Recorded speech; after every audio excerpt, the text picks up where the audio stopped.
Hi YouTube, welcome back to the channel. Today we are starting Penelope Pendrick and the Art of Deceit. And I'm very excited to get into it. I haven't played the demo, I haven't watched any playthroughs of it, so I'm going in completely blind and completely excited. So, let's just get into it. Woohoo! It's already beautiful, like the title screen, please. Please. Okay. Classic detective or seasoned investigator. Yeah, we're gonna be going with classic detective. Love that there's an option though. That is very reminiscent of Nancy. Would you like to learn how to play before continuing? I think I know how to play. I think. We'll see. This is a work of fiction. References to real people purely for the sake of storytelling, and I missed the rest of that. I never expected that a community college degree in creative writing would somehow evolve into me being out in the real world solving mysteries. I mean, I was guessing that with an artistic major like mine, I'd probably end up working out of my field. But at a place like a fast food restaurant, or maybe a department store, if I was lucky. But life has always been known for throwing curveballs, I suppose, and who knew they'd actually be worth writing about? An average writer I like with the typewriter. above average detective skills, critics called me. I ignored the blatant jab at my writing ability to relish in the fact that something I had written had actual critics. My writing had made it through the never-ending stack of submissions to independent literary journals and other various obscure magazines, and was now being read and talked about by other human beings. To my own surprise, however, the biggest source of my excitement wasn't my first success as an author, but as a detective. No one believed me when I said that Mrs. Jenkins' death wasn't what it seemed. Even someone who talked to the neighbors as little as I did would have known her well enough to confirm that she had no living family members. She would wistfully mention the lack thereof during the awkward conversations initiated by accidental eye contact while picking up our mail. So when her body was found with a currently dated letter from the brother I knew to have been dead for 5 years, I knew something was off. It was all a bit too involved of an adventure to actually get into right now. Long story short, I searched some records, talked to a few of her friends, broke into her apartment, and eventually had enough evidence to prove my theory. Turns out, the angry letter from her brother and the very suspicious gunshot wound to her head were just post-mortem attempts at staging a murder. In reality, the sushi chef at a struggling restaurant downtown prepared some pufferfish incorrectly, and the toxins were enough to kill the poor woman. Whoa. Rather than deal with the consequences brought on by the health inspectors, they made up a motive and set up a scene in an alleyway. Definitely creative. Fast forward to yesterday afternoon, I received a completely unexpected phone call. A small police force in the town of Carlisle, Connecticut, who knows how, had read my publication and tracked down my number.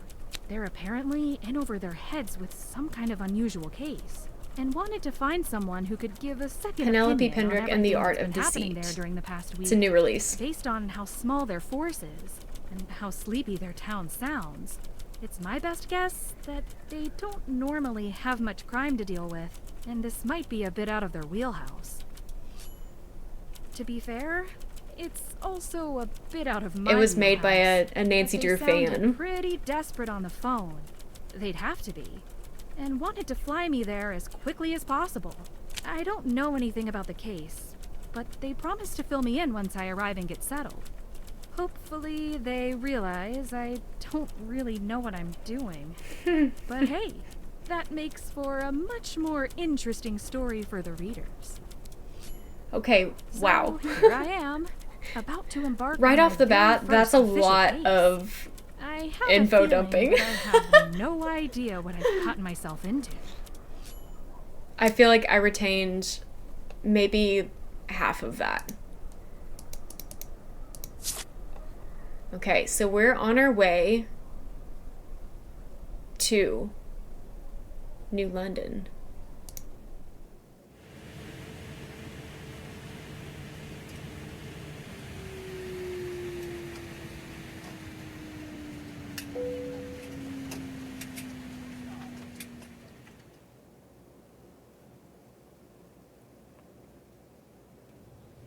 Okay, here we are. Miss Pendrick, since Carlisle isn't exactly a tourist destination, we don't have any hotels. Instead, we've set you up here at Rosewood Apartments. Nice and central, but I apologize in advance. We'll be in touch. Sergeant Russell. Rattle, rattle. Oh, key. Okay, cute. Connecticut. Is that... Okay, that's all we can do in there. Phone ringing. Phone is... here. Ew, Connecticut. Hello? Hello, Miss Pendrick. This is Sergeant Russell. I'm going to be your contact down at the Carlisle Police Department. Players 12 and up. I Glad see. to see you had no problem finding your accommodation, and I hope you've had some time to get acquainted with the police. Okay. If I couldn't find my room, that would make for a bad first impression of my detective skills. You're not wrong. The last thing we need right now is another person who can't find what they are looking for. To put it mildly, the past week has been overwhelming. 3 people gone missing, one right after the other.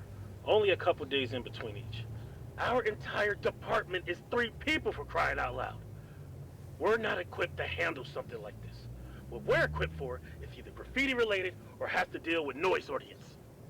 3 people in a week? All in this little town? We've never seen anything like it. The worst part is that there's so many unknowns. Our gut is telling us that these disappearances are connected. You'd think they have to be, right? But try explaining that to the county chief. Without concrete proof, he just sees this all as a whole lot of coincidence, and potentially not even a crime. We're getting no outside help with this, no matter how much we beg. Ah, okay. Well, that answers why you brought me up here, rather than literally any cop in the state. That one was the real mystery. Desperate times calls for desperate measures, they say. No offense. None taken, trust me. Officer Vasquez was the one to read your publication. He relayed it to me afterwards, and we all agreed that you seemed to have some pretty solid intuition. It was his idea to reach out. Anyway, let's get down to business. I'll be sending you some documents that we... Oh. Huh? Unauthorized call time expended. Please enter 4-digit PIN to continue to use line. Okay, our first puzzle, I'm assuming, is finding this PIN number.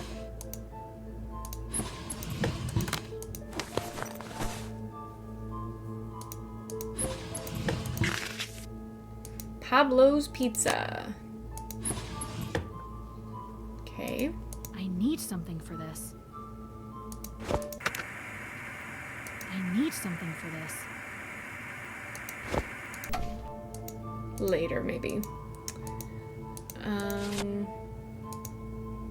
Okay, we got a phone number.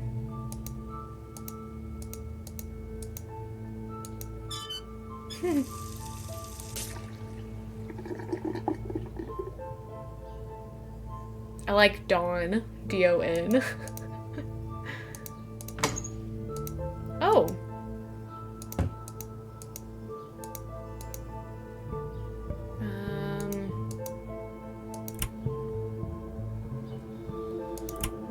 There's probably no need to do that right now.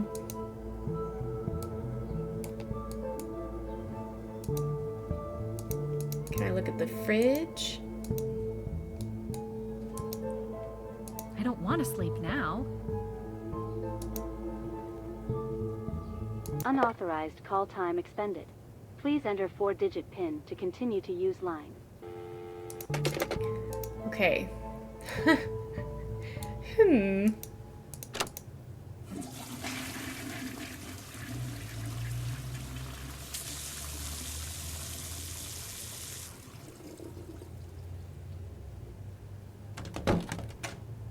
Wanted to burn the apartment down with the stove left on, a la Haunted Carousel.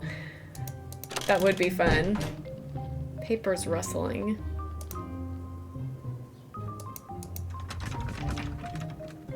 Okay, I didn't really mean to, like, try to open the door, but I did want to knock.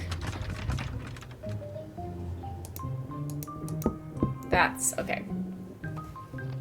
Hello? Take a hint. Do you have a second?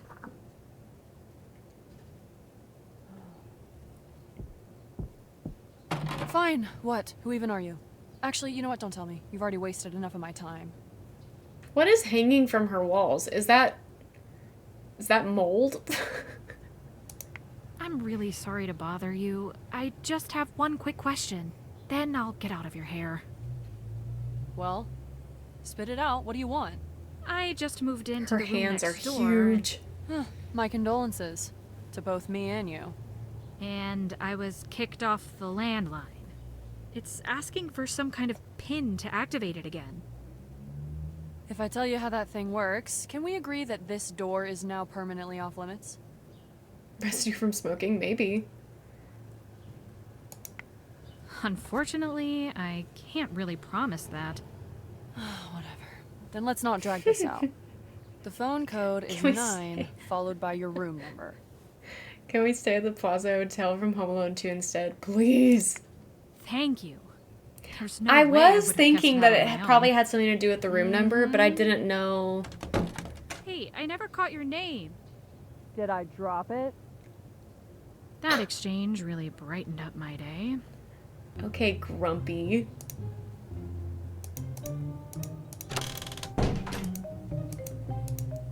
Nine followed by 101. Unauthorized call time expended. Please enter 4-digit PIN to continue to use line. Caller authorized. Wrong game. Oh, I have to input it this way. 2, 8, 3. And we have Pablo's Police Pizza. Department. Sergeant Russell speaking. Hi, Sergeant. It's Penelope again. Penelope! We got a guy here who bet you were already hightailing it back to Virginia. Zimmerman, you owe me 20. Not quite yet. Although I'll probably end up questioning that decision. Sorry about that. How by are the way. voices? Do I Getting need to cut off turn like them up that. at all? The landline here is a little funky. You're back. And that's all that matters. Now, what had I been saying? Sound good to you? Awesome. Something about documents. Something about documents, I think? Yes, right. Missing person reports we have filled out for the individuals. I'll be sending you some copies soon, so look out for that. Yay. These 3 people that went missing, what can you tell me about them? The first call we received concerned a Mr. Gerald Cook. He's an older gentleman, late 60s, who owns a bookstore on Main Street. The second, more concerning call was from Mrs. Eileen Davies, in reference to her son, Terrence. The boy had apparently not come home after school that day. Penelope's voice is He's only very 15, good. which has really started to raise some red flags. Then, only 2 days after that, a third person was called in. The caller couldn't provide a name for the woman. Only said that she's been coming to a specific diner for breakfast at 9 a.m. sharp every single day for years. Aww. This was the 3rd day in a row she hadn't shown, and the caller found this to be very out of character. Let's hear more about that. Can you tell me more about the diner woman? Yes, Jane Dell. I wanted to call her Victim X. I thought it was catchy. But you know, protocol. She's our shakiest case by far. Called in missing by a waitress just because she decided not to get breakfast at the Sunrise Diner for a couple mornings? No wonder the chief won't give us the time of day. But the waitress thought she had good enough reason to notify the police. So there must be Planet something to X. it. It's true that she's genuinely concerned. Said that the very few times Jane didn't show over the past couple years, she leave little notes on napkins with the tip the day before. Not this time. Okay. Notes? She didn't just tell them? The waitress describes Jane as an incredibly quiet, solitary woman. Said when Jane first started eating there, she thought Jane was deaf, but no, just quiet. Well, if she was really that reclusive, that would explain why nobody knows anything about her. There's our problem. Jane would only speak to order and say pleases and thank yous. She didn't sit around chatting up the help for hours.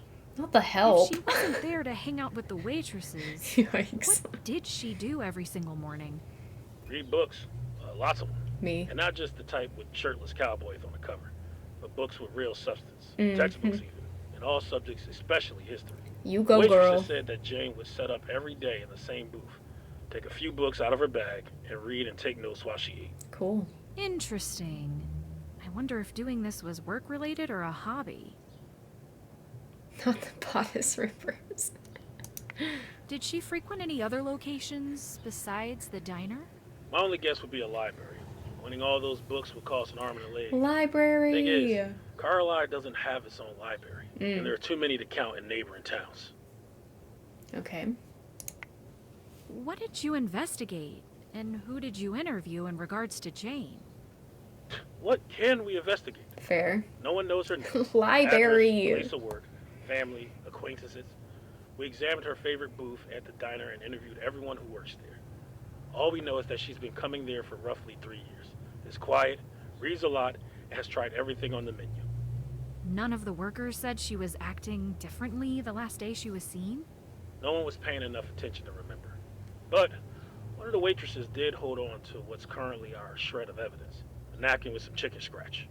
She was planning to return it to Jane the next day, but you know how that story ends. Wow. This is like trying to track down a ghost. You're telling me. All I can say is keep an eye open while you're investigating the other two. That's the best we can do right now. I'll send the napkin along with the other documents. Okay, let's hear about Terrence. Can you tell me more about We'll Terrence work our way Davies? backwards. Terrence just turned 15 a few months ago. If he was any younger, all the cops in the county would be swarming around this case like flies to a rotten lunch meat. He's right at the age where the chief can shrug his disappearance off as a rebellious kid doing rebellious kid things. Does Terrence have any history of running away or causing trouble? Not according to his mother, and at least not according to what we could piece together through the tears. Either way, we suspect she views her son through some rose-colored glasses, because interviews from fellow students and teachers at his high school painted a slightly different picture of him. Okay. Did they describe him as some kind of bully? Nah, nothing like that. He seems well liked, even by the teachers who call him disruptive and fidgety in the same breath. But it still doesn't make him the little angel his mother described. What exactly has he done? You name it. He had a rebellious streak in middle school according to the school documents. Suspended multiple times. Never hurt anyone or anything like that, but played hooky a lot. Pulled the fire alarm once and also called a fake bomb threat in as a joke in the 7th grade. Okay, then. I can kinda see where the chief is coming from. But even if Terrence is just falling back into old habits, we still need to track him down for his mother's sanity. And by extension, ours. Well, when and where was Terrence last seen? Teachers, classmates, and friends all said he left school at 3 p.m. with the rest of the kids. He told his friends he was going hiking, which they said was a regular thing he'd do. And no one has heard from him since. Did anyone say where he normally hikes? No, there are hundreds of trails around this area, not to mention the woods and cliffs. He could have gone anywhere that day. What's his family life like? It's just him and Mrs. Davies. No siblings, no father in the picture. Explains why she's so attached. Could you tell if there was any strain in their relationship? Who knows? From the sound of it, they spend more time together than an average mother and teenage son duo. But can't see under the surface. We'll get you in contact with Mrs. Davies. Once she calms down a bit, I'm sure she'll give us more to work with. Not sure how much luck you'll have with her, but feel free to give her a call. Phone number is 203-555-0927. Alrighty. Can you tell me more about Gerald Cook? Never met the man personally, but I had heard his name prior to all. Bookstore. His bookstore, Novel Books. It's a bit of a hub in this part of town. Nice. The place is practically a rec center for the entire population of Carlisle over the age of 65. In fact, it was one of those old timers that made the call at the crack of dawn to tell us that Gerald had to open up shop as usual. It was nowhere to be found. Did the caller mention seeing any signs of a struggle or break-in? We asked him to take a good look around for just that. He told us that the store was still completely locked up. Through the windows, everything looked fine, and there weren't any signs of forced entry. That day, we went out and interviewed maybe 20 or so people, and Vasquez canvassed the place once we got inside. Nothing. The place was pristine. Cash register locked. Interviewees all giving the same story. And what story was that? Anyone who had seen him the day before said it was a perfectly ordinary day. Gerald had been his chipper old self, and he locked up the store as usual at 7 p.m. Did anyone witness him at all between 7 p.m. and opening the next day? Not a soul. He even talked to the guy who seemed like Gerald's right-hand man in running the store. He even had a key. Mitchell Hart, I think his name was. For someone who knew our victim well, he didn't have anything helpful to add. Say he didn't have a clue where Gerald normally goes after closing, besides home. He also took us to Gerald's apartment, right above the store. When we knocked, there was no answer. I wonder if anyone else has a key besides this Mitchell guy. Maybe Gerald was mugged and someone pickpocketed him. It'll be right out of the ne'er-do-well's playbook. Mug an old guy in the alley, steal his keys, rob his place, then lock up on the way out. That's why right now, our first priority is to get into that cash register. Okay. If money is missing, that'll simplify everything and give us a little direction. Mm-hmm. For Gerald's case, at least. True, The address true. of Gerald's bookstore is 225 Main Street. Go take a look around Can't for wait. yourself. Can't So, wait to go to the Melody, bookstore. Now that you know more about what we're dealing with here, what's going on through your head?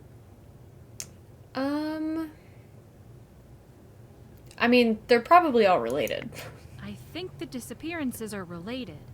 In a town this small, with barely any history of crime, it just seems too Bookstore. unusual to just be coincidence. Even if we don't see any links between the victims yet. But I always once we start dig my Christmas deeper, list in January fairly and certain add to we will. it throughout the year Interesting so that whenever someone We'll asks see if me it holds up. towards December, First things first, I already have a keep an eye out list. for those reports we'll be sending. Because otherwise Thanks, I would be the Sergeant. same way. I guess it's time for me to get out there and start playing detective. Good luck. Call us anytime. And thanks again for coming up here. Having a new nose around to sniff out leads might be exactly what we need. Okay. Now we have a direction to go. I'm not going to worry about calling anybody else right now because I really want to get into all of this. So, okay, can I turn? I want to see what's going on here. Is that a Sprite? I love Sprite.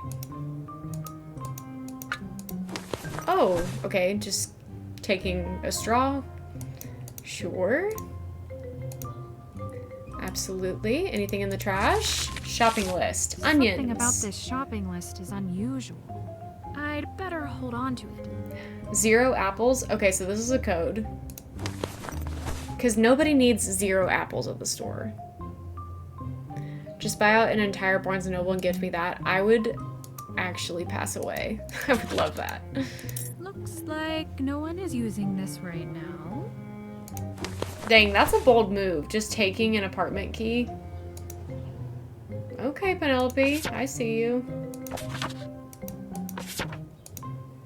March 2016. Okay, so we're back in time. Paint the walls pink for all I care. As long as you're paying the lease, you're the operating owner, so go ahead and renovate whichever way your heart desires. E.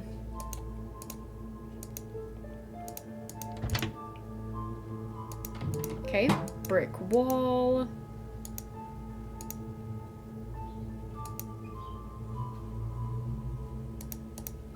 I won't pull the fire alarm right now, but that sounds like something that we should do later. To call Penelope bold is an understatement. I believe it, based on what I've learned so far. Hey! It's You! gorgeous in here. Excuse me.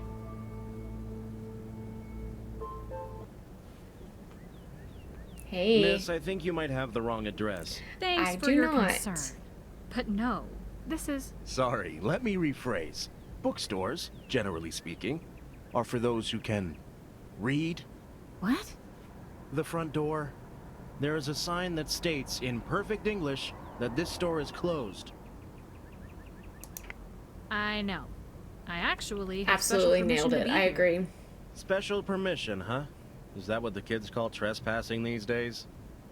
I've been sent by the police concerning the disappearance of Gerald Cook. My name is Penelope Pendrick. And you are? I apologize for doubting your ethics and literacy. The name's Mitchell. Under usual circumstances, I helped Gerald run novel books, but now I'm useless. Mitchell Hart. The sergeant mentioned you to me. Conversely, having someone who knows Gerald well will be much more useful than you realize. You'll have plenty of chances to help us. I already told them everything I know, which has clearly led nowhere. Can you describe to me the last time you saw Gerald that day? Like I told the cops, it was a completely normal day. I was sitting here for an hour or so before closing time, and then at 7 o'clock to help corral any stragglers out of the store. I said goodnight to Gerald, who was doing the usual nightly organizing and pencil pushing, and headed home. So he wasn't acting unusually in any way? Not at all. Albeit the store was having a busy streak, which kept Gerald pretty occupied. So no downtime to shoot the breeze. Okay. Thanks for the information. Would it be okay Definitely if wanna I look took a around. look around? Go right ahead. The cop here only did a quick walkthrough. Didn't seem very thorough. Nice. This vibe is so good. This vibe is so good.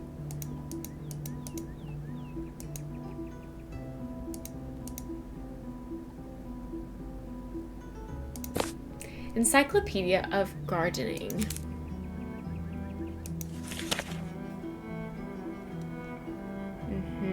So we're looking at zones. I honestly haven't even been paying attention to that, but now that you said that, I'm gonna look. Whoa.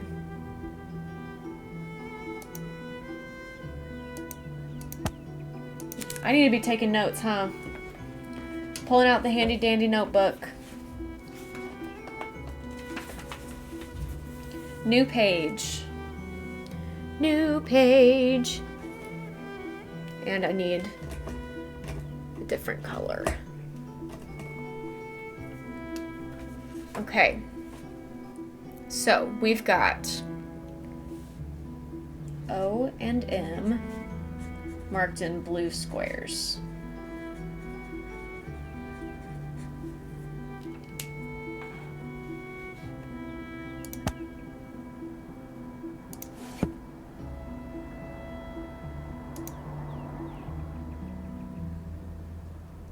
Nothing to see in this one? Okay. Foot. Okay.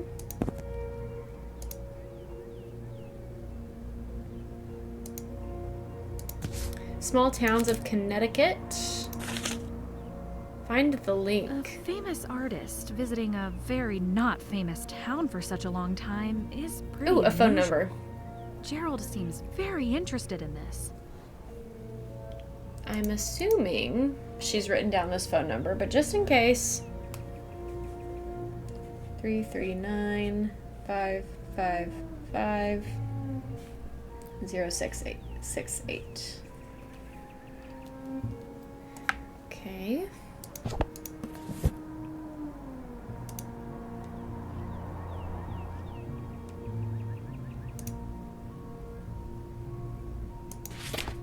Tale of Two Cities. There's a W.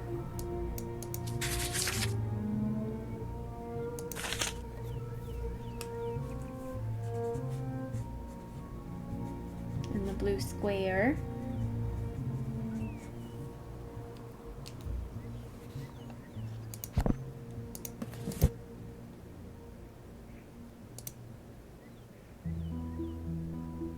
Okay.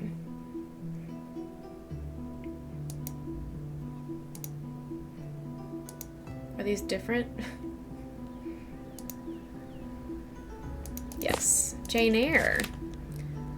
I.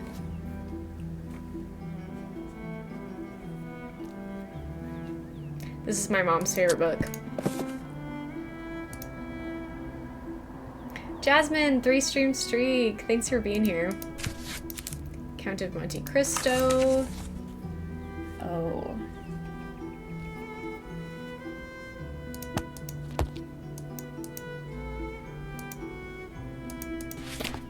Divine Comedy in R.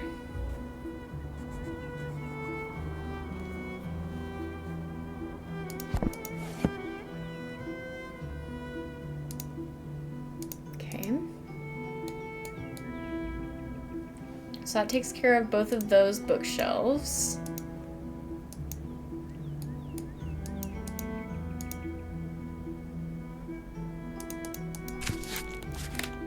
OX.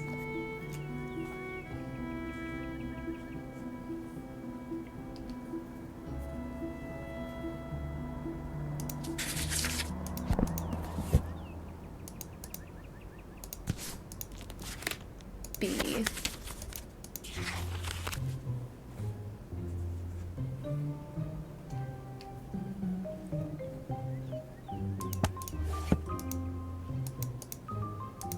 Ooh, greetings from Virginia, from Colorado, from Alabama, from Old Mexico, Reno.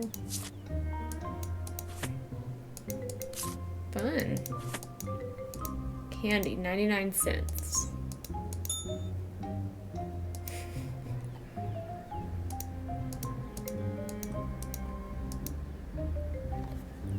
Okay, Crime and Punishment, $4.95.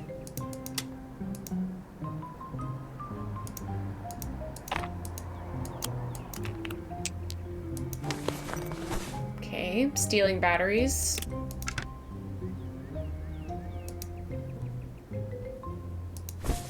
Oh! 555 bean. Espresso Express. Oh! Third from the top, 6, 7, 8 from the left.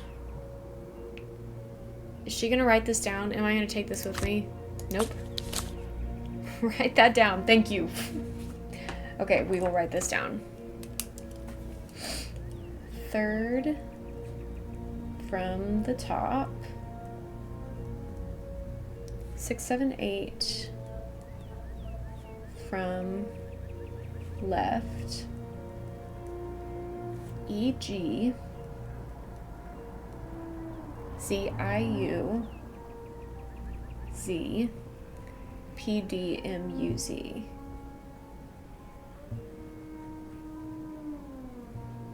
Don't forget. I will try calling those numbers. Oh, the phone number? I will write it down also.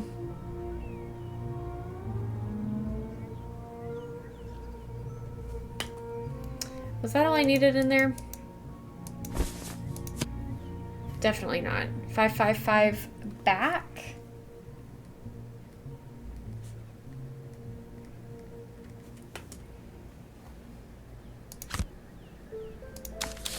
We love you, Grandpa. Aw. We can't even look at his driver's license. Okay.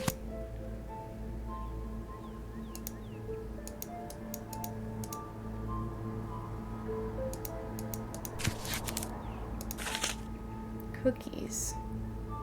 Huh. This little Jenny gal is pretty smart.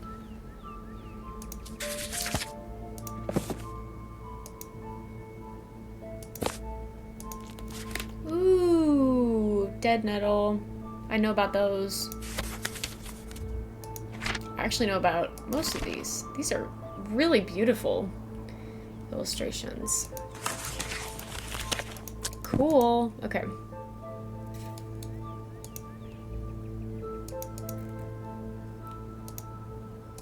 Puzzle. You're telling me I can't do this puzzle right now? That's crazy. Okay, so that said third from the top.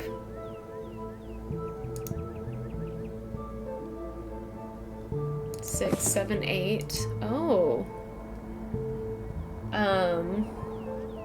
It's stuck. It's stuck. Can I talk to this man about it? Need something? let's ask this first. Do you have a key to the cash register? So that's how you detectives get paid, huh? No, I don't. Sorry. Okay. What do you usually do to help Gerald run the store? Sit in this corner all day? Not even kidding. If a customer has a question on where to find something, I locate it for them on the shelves. I also give suggestions of good reads based on what kind of genres they're looking for. Classics, thrillers, historical fictions, how-tos, you name it. Do you have a job besides this? It sounds like you spend a lot of time here. Technically speaking, I work in an insurance agency, but the past few months they've been cutting my hours. I used to spend time here to relax after work, but when my job situation started to go downhill, Gerald offered to take me on as a part-time employee. Wow, that's really generous of him. Gerald's just a genuinely good-hearted person, who are unfortunately becoming a dying breed. You mentioned the store being busy the day Gerald disappeared. Abnormally busy? You'd be surprised how much traffic this place gets. A day like that happens at least twice a week. Well, I bet there are plenty of people who already miss coming here. That's a huge The share. regulars I I just run noticed. into in town, I'll ask if there's any news on Gerald's Like, whereabouts, and massive. then follow up with some complaint about how they have nowhere to go to escape their wives anymore. Standard old retired man reasoning.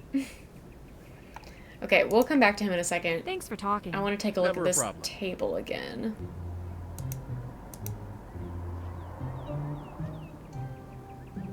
Because on that piece of paper, it was indicating that that was important, right?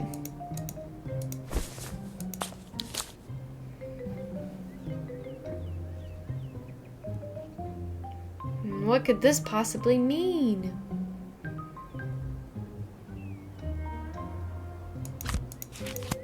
We'll figure it out. I have faith in us. It could have something to do with the letters on the table, but I'm not able to, like, look at them, really, so maybe perhaps not.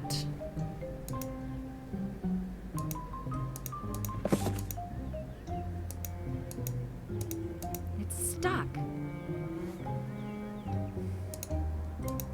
We might have to come back to it later. Can I look at... Okay, I can't really look at this.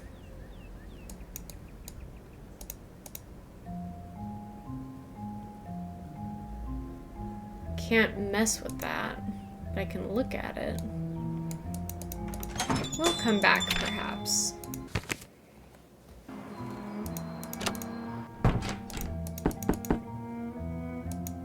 Was that the sound of me going up the stairs? It was. It kind of startled me.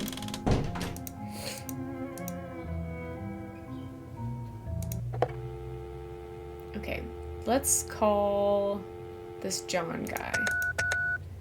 339-555-0-668. You've reached the phone of John Branham. I'm currently occupied by something that has a slight possibility of being important. So please call again later or leave a message, and I will get back to you at the earliest convenience. I'm writing down these numbers for the bean and back phone calls. I'm having to look at a keypad. Okay. 2326.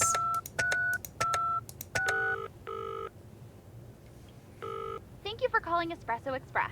Stop in for an espresso, macchiato, cappuccino, maraschino, doppio, lungo, ristretto, corretto, con panna, romano, americano, latte, mocha, featuring breve, Dang. Vienna, latte macchiato, glace, freddo, frappe, cappuccino freddo, espresso latino, caramel frappe, or Irish coffee. I would love For the any of complete those menu, drinks right please now. Visit our website, espressoexpresscarlisle.com. To schedule a birthday party, please stay on the line. Fun. Okay, now this one. 555 2225. Zetner Chiropractic, the crack that smiles back. Hello, Our hours are 9 L. to 5, Monday through Saturday. Please visit our website to schedule an appointment or use the patient portal for billing and messaging. Not the Thank you. tortured screams in the back. Dang. That's wild. Okay.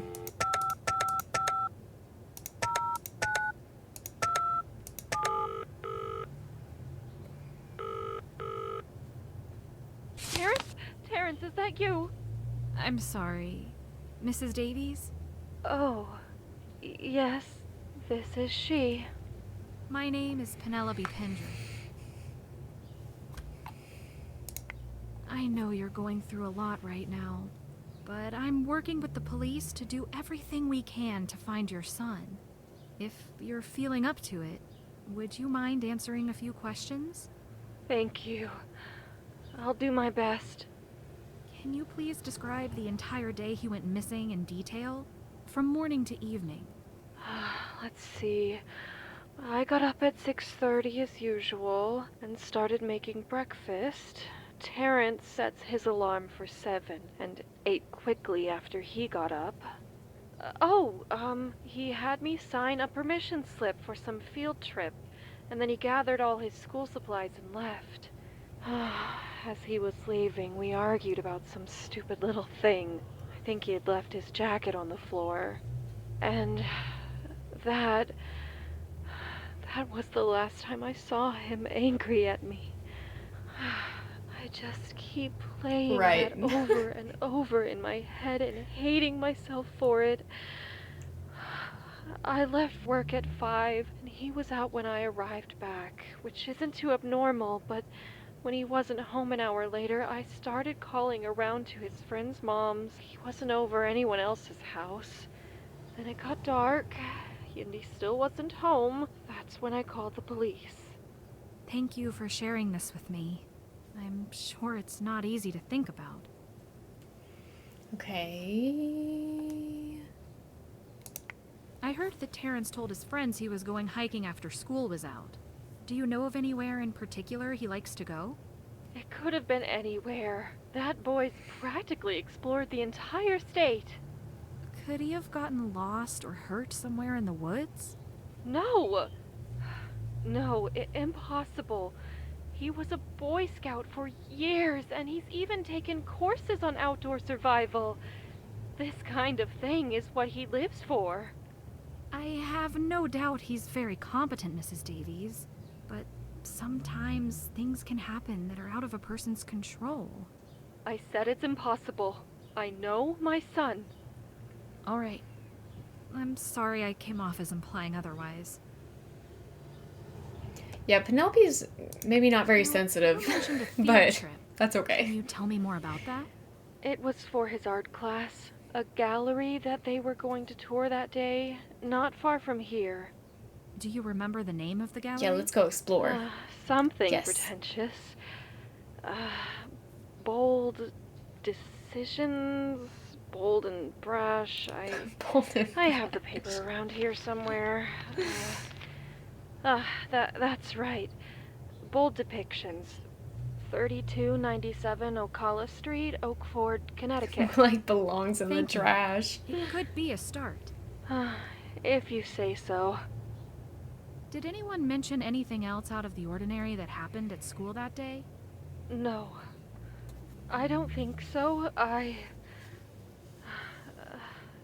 You know what? I need to go. I left right when I said I would. I can't do this But anymore. just as I was riding out, Thank you so my much horse for the threw bets. Maybe the southern accent will help. I took him straight to Eileen? the blacksmith, Are you there? but he was real busy. Said it would be 5 hours till he finished with my horse. 5 hours until he finished with my horse.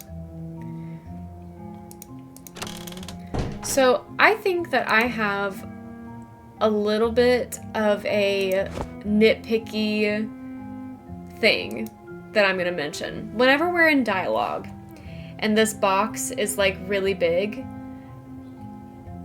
I think it could be smaller because 90% of the time the text is not filling up the box, and even when it does, I wouldn't mind scrolling, and we even have the option to scroll. So I just wish the dialogue box was a little bit smaller. Anyway.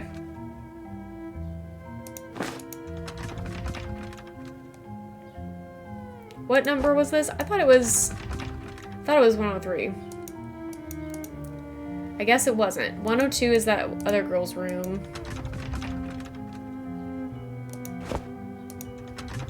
203. Okay. Oh, there's a second floor. Oh, there's a sconce missing.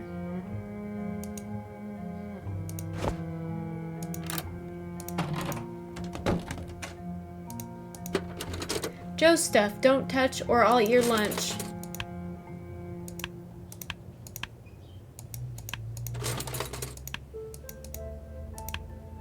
I don't think that's right. Okay, interesting.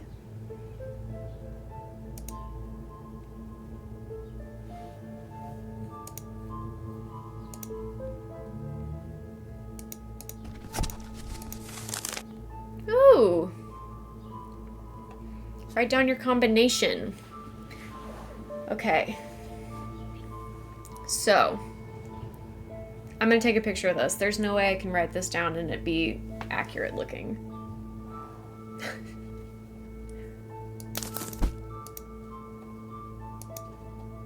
Okay. So this is 1. 2.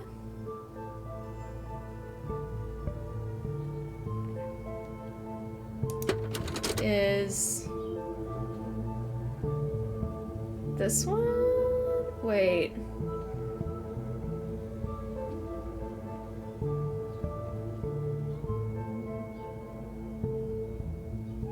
I don't like the way that this is written out.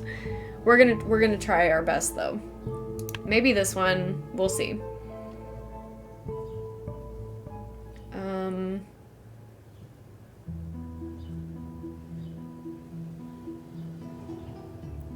Same, Tori. I would just be getting a key. You know? I feel like I'm already doing this wrong.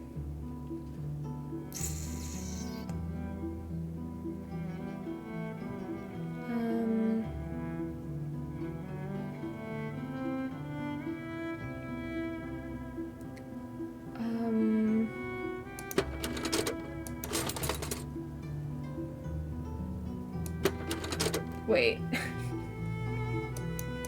Took you 8 minutes to figure this out? It's gonna take me 80. Okay, thinking hard. What it kind of looks like here, I'm just gonna show you my thought process here.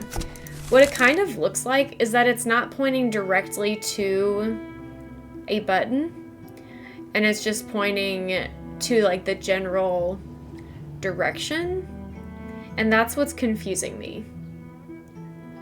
It's where I already tried what ended up being correct. I had to crash out for a moment. See, like, what is the 4 even pointing to, you know? It's just very unclear.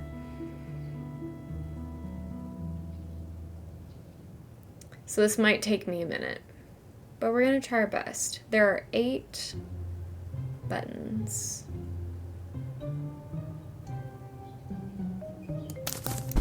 Okay, let's try again. I'm pretty confident. It's more clear than it seems, but I see your point. Okay, that's good. I'm pretty confident that this is the first one. And then, let's say that this is number 2. And then,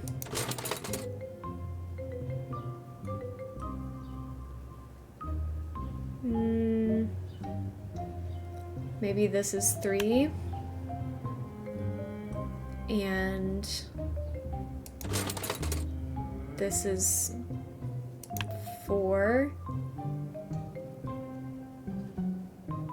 The face being pointed to is important. Okay. I might have to redo it. 5.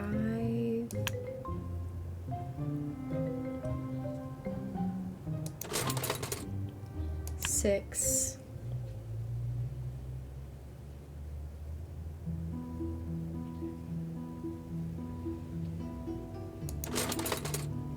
I think I've already messed something up. 7.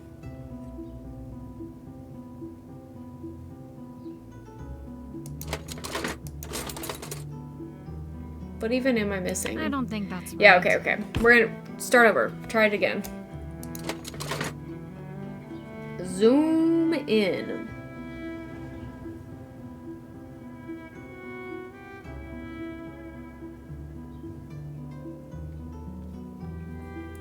It could be pointing to this as the one.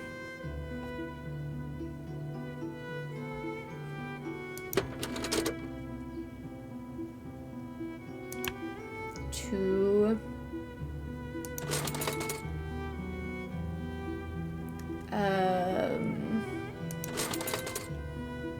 3.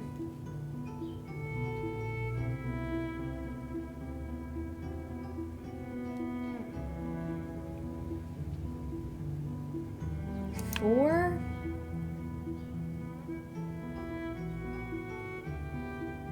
5. 6.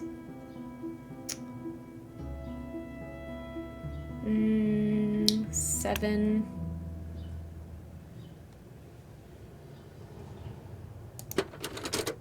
8. That's it. Okay. Okay, that was maybe a little bit hard, but not bad. I figured it out. Sorry, Joe. Thank you for the applause. Okay, so that's gonna help us in the bookstore. I don't think I need anything else in here. Whoa. What happened here? That's interesting. Rattle, rattle.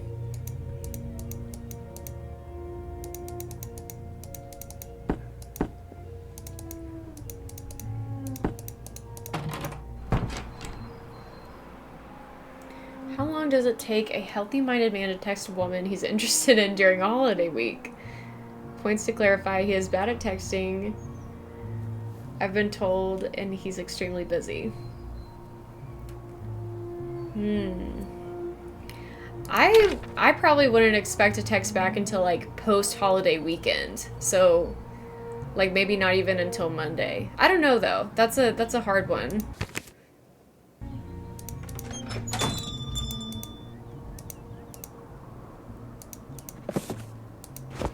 That doesn't work. Huh? The can is missing something. Oh.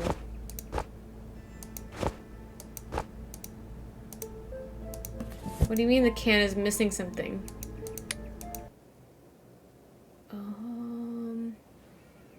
The can is missing something. Thin straw. Is this what it's missing? How do I combine objects? That's fair, Liv. That's also a good point.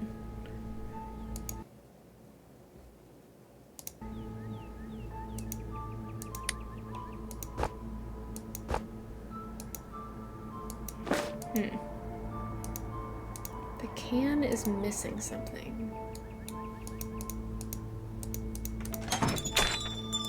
There was tape in...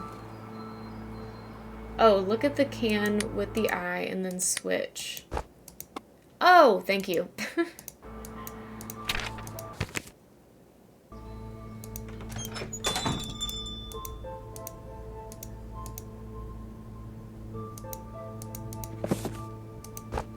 That doesn't work. There we go. There we go. Okay, now what options do we have here?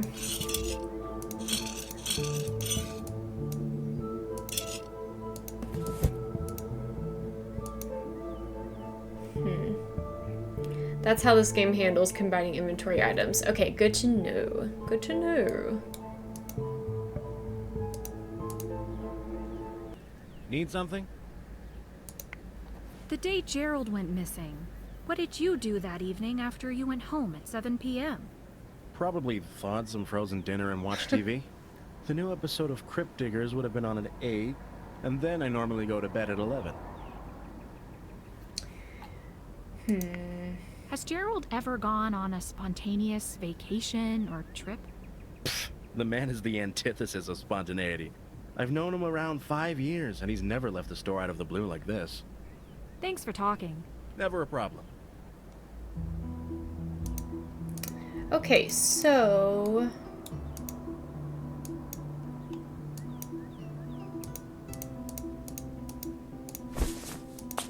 looking at this again... How do we... I'm assuming that the blue writing is what is going to give us the code for the 3. Had a recipe idea, I need thoughts. Dessert lasagna. Dessert lasagna, yes, probably, but it depends on what you're doing with it. Because if you think about it, tiramisu is a dessert lasagna. Like, it's a layered dessert, you know? So, I think dessert lasagna, yes. Just look at what you can see. I was just going to say that. Yeah, I mean, tiramisu is my favorite dessert, so.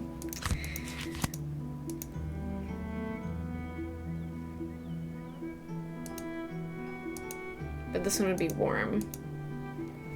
I could still see it working.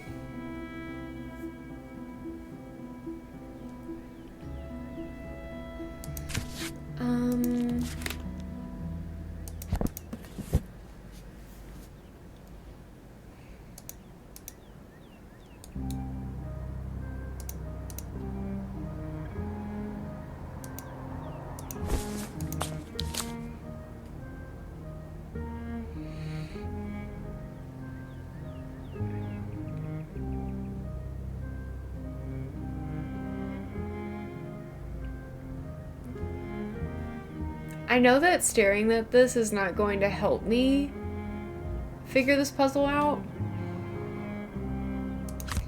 Maybe I should just come back to it again. Because I don't have any clue.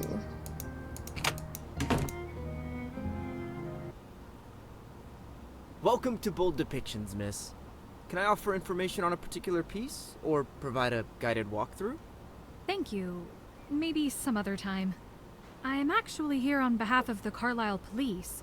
Would I be able to speak to the owner of this gallery? Oh, yes. You're looking at him. Colin Ellison. Pleasure to meet you. How can I help? I'm Penelope Pendrick. I'm sure you've heard of the investigation of the recent disappearances here in Carlisle. I have reason to believe that something one of about the him. missing people was here the same day he I'm already disappeared. like very suspicious. Yeah. And? I'm sorry, what? So you remember meeting 15-year-old Terrence Davies last week? Oh, too well. Afterward, I googled how to repress a memory. Can you describe in detail your account of the field trip from start to finish? Right. Yeah, so the kids and their art teacher were bussed in at 1. There were about 10 of them total. 9th grade, I think. I started by introducing myself and giving some background on my credentials. Everything was going dandy. They were mostly all paying attention. I led them to the painting closest to the front door, and then went around the room from there, explaining my process, the decisions behind the composition, the deeper meaning, the medium used, and so on, for every piece. After we were going for 15, 20 minutes, a few kids in the back started snickering and whispering to each other. Super irritating. Then, one of those kids raised his hand, so I made the mistake of thinking he had a legitimate question. I called on him, and he was like, "Sir, I was wondering, why do all your paintings suck?" All his brain-dead friends laughed, and the teacher yelled at him, which shut him up, but not long enough. I tried to be professional, but a little while later he was drawing something on an index card. He started throwing little pieces of paper with tomato drawings at me. Kind of funny. And his spineless excuse of a Not teacher gonna lie. didn't even do anything about it. Finally, after his friends started doing it too, the teacher decided to just end the whole trip and take them back to the school. Okay, you have to admit, the tomato thing is kind of funny. It is. Sure, it was frustrating in the moment, but kids do dumb things like that all the time. It's normal. Looks like the police hired a literal 10-year-old to solve their case. What else do you think is funny? Toilets? Boogers? Do you think anything is funny? All I'm saying is that you should take all this with a grain of salt. They're just goofing around, not attacking you personally. That's easy coming from someone who clearly Catherine, hasn't poured their heart and hello. soul into anything. You Welcome haven't in, spent Raiders. years How and was the thousands of game? dollars How was to the learn about stream? every aspect of a trade. I try and paint pieces that give others something to admire and wonder about. So, yeah, when people insult something you've put your whole life into, it's a little hard not to take it personally. So close to finishing, but I have to go. When I saw his snotty Have a face great on the rest of your newsletter that night. day, Thanks so much for not rating gonna lie, in. felt kind of cathartic. So, the official statement for the police is that you had a bad encounter with Terrence. Later that day, he goes missing. And then when the news comes on that evening, you, grab a bag of popcorn and smile? Do I have that right? Oh, lighten up. I meant metaphorically. I'm sure he's fine. Probably just causing chaos somewhere else for now. I should go. Aw, what? Forgot your handcuffs? Okay, I hate him. I hate him. I don't want to go back in there right now. Fair. He sucks.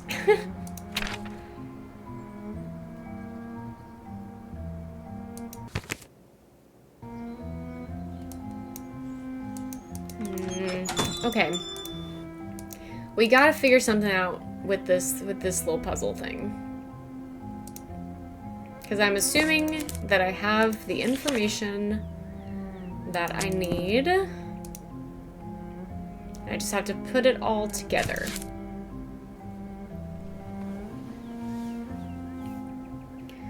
Maybe it has something to do with what page, what page the letters are on.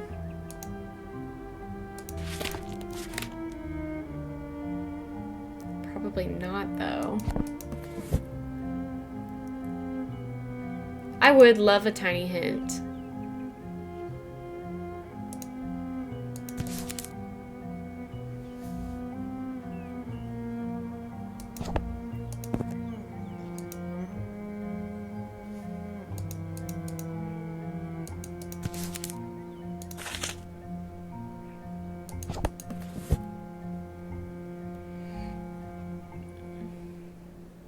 Separate puzzles.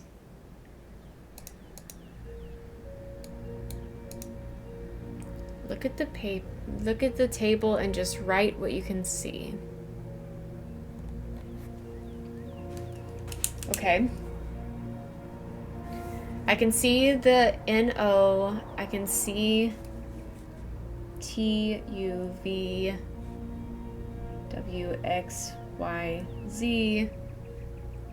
A. The B is obscured, but I do see it.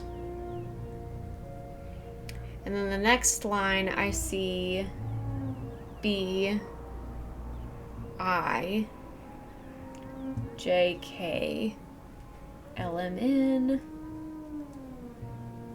P, and Q.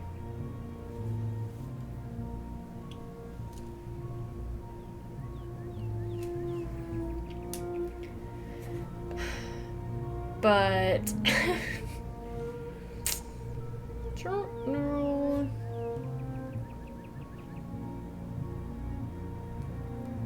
I'm not sure if that really helps me. I don't know. I'm confused. I don't like that the music cuts off here.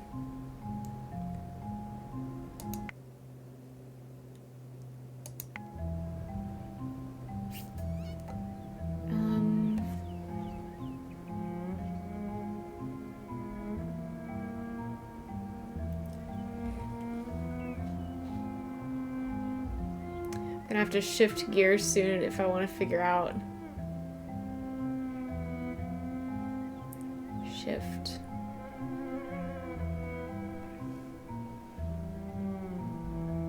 That's very sneaky. Unfortunately, I don't know if I totally understand.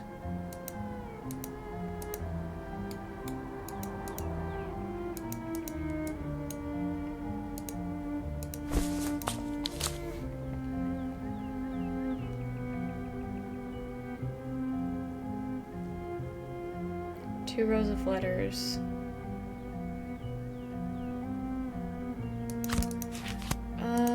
Okay, maybe...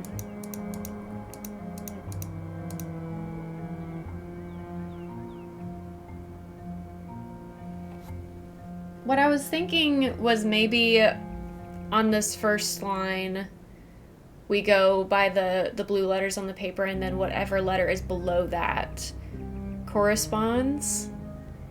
But I don't know if that's right, because I can't see the E where I'm at. So am I supposed to do guesswork, or am I just on the wrong path completely?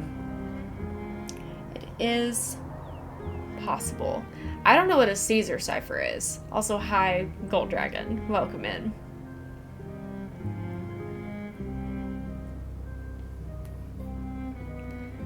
So if I'm going based on my theory, I can see it's just the alphabet shifted by X letters. What does that mean?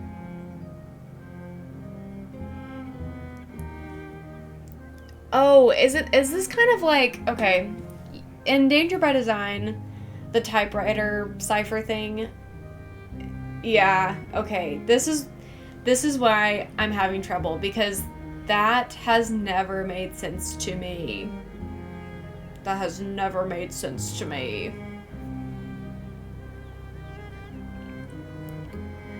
V is over J. Yes, okay. So I was kind of on the right track. The only thing that makes it hard is I can't see all the letters. So we'll just see what I can do, and maybe go from there.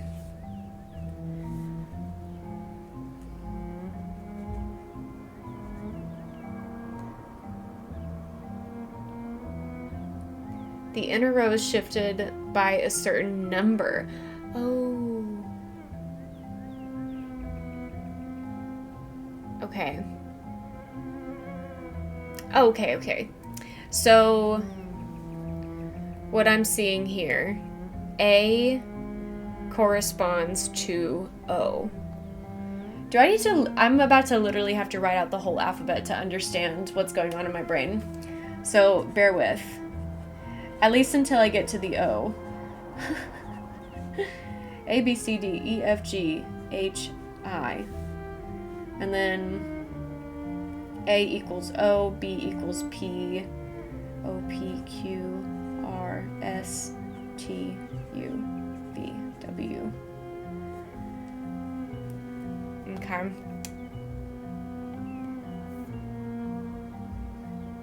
Yes, I'm starting to understand. Looks like this one is using the same shift for every letter, so you don't have to see. I understand. I'm understanding now. Okay. So it's just gonna take me a minute. J, K, L, M, W, X, Y, Z.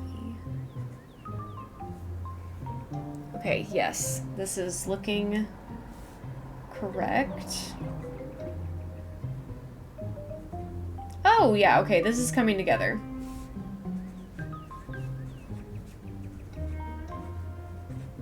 This is coming together.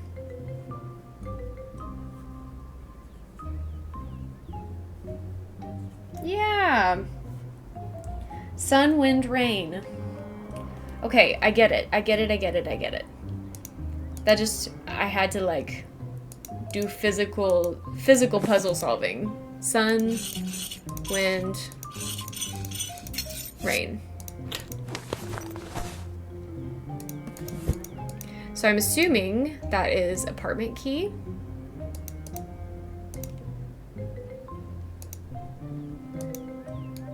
Thanks for bearing with me, guys. That doesn't work. Okay, what do you mean? That doesn't work. Oh, maybe it's the cash register? Yeah, okay. Well, looks like we can rule out a robbery. Okay. So let's call the sergeant back and let him know that.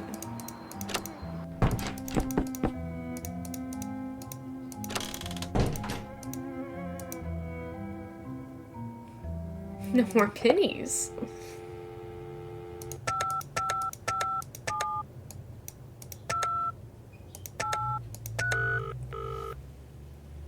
Accidentally brute force that puzzle. That's funny. Sergeant Russell speaking. Okay. I opened the cash register. I opened the novel book's cash register. It was still full. And to top it off, Gerald's coat and wallet are still in the store. What? Oh, basket! You need your eyes checked.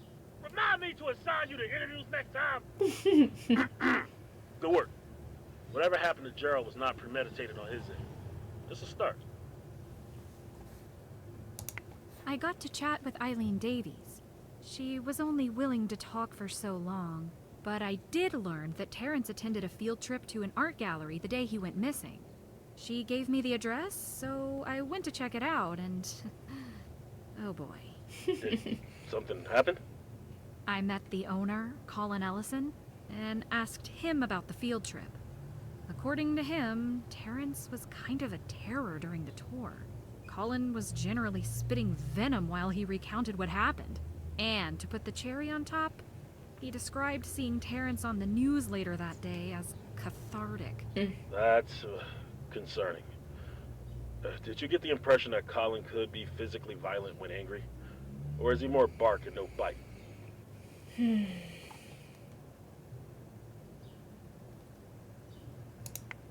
I don't know. He doesn't come across as the type to I'm get his hands suspicious of dirty. him for sure. Either way, keep an eye on him and see if you can find out more. I went to Novel Books and met Mitchell Hart. Great. What are your thoughts? A quaint little store. Certainly doesn't look like a crime scene. As for Mitchell... He seemed genuinely frustrated that he I'm couldn't not too be more concerned about helpful to Mitchell us. right now. Strike up some more conversation with him. No doubt that'll lead to more personal information about Gerald that Mitchell wouldn't think to bring up in an interview type setting. Thanks for talking. Keep us updated. Okay. Let's try calling this John guy again.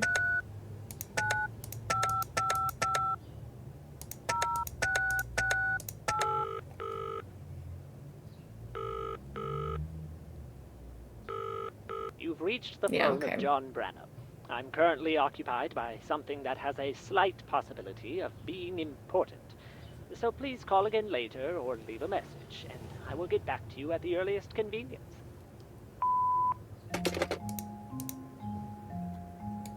Where to next? Oh!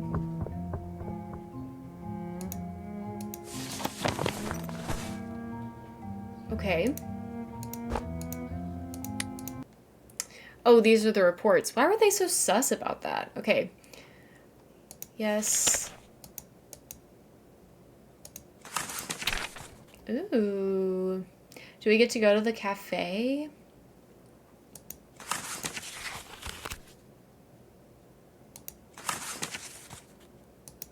Okay. Interesting.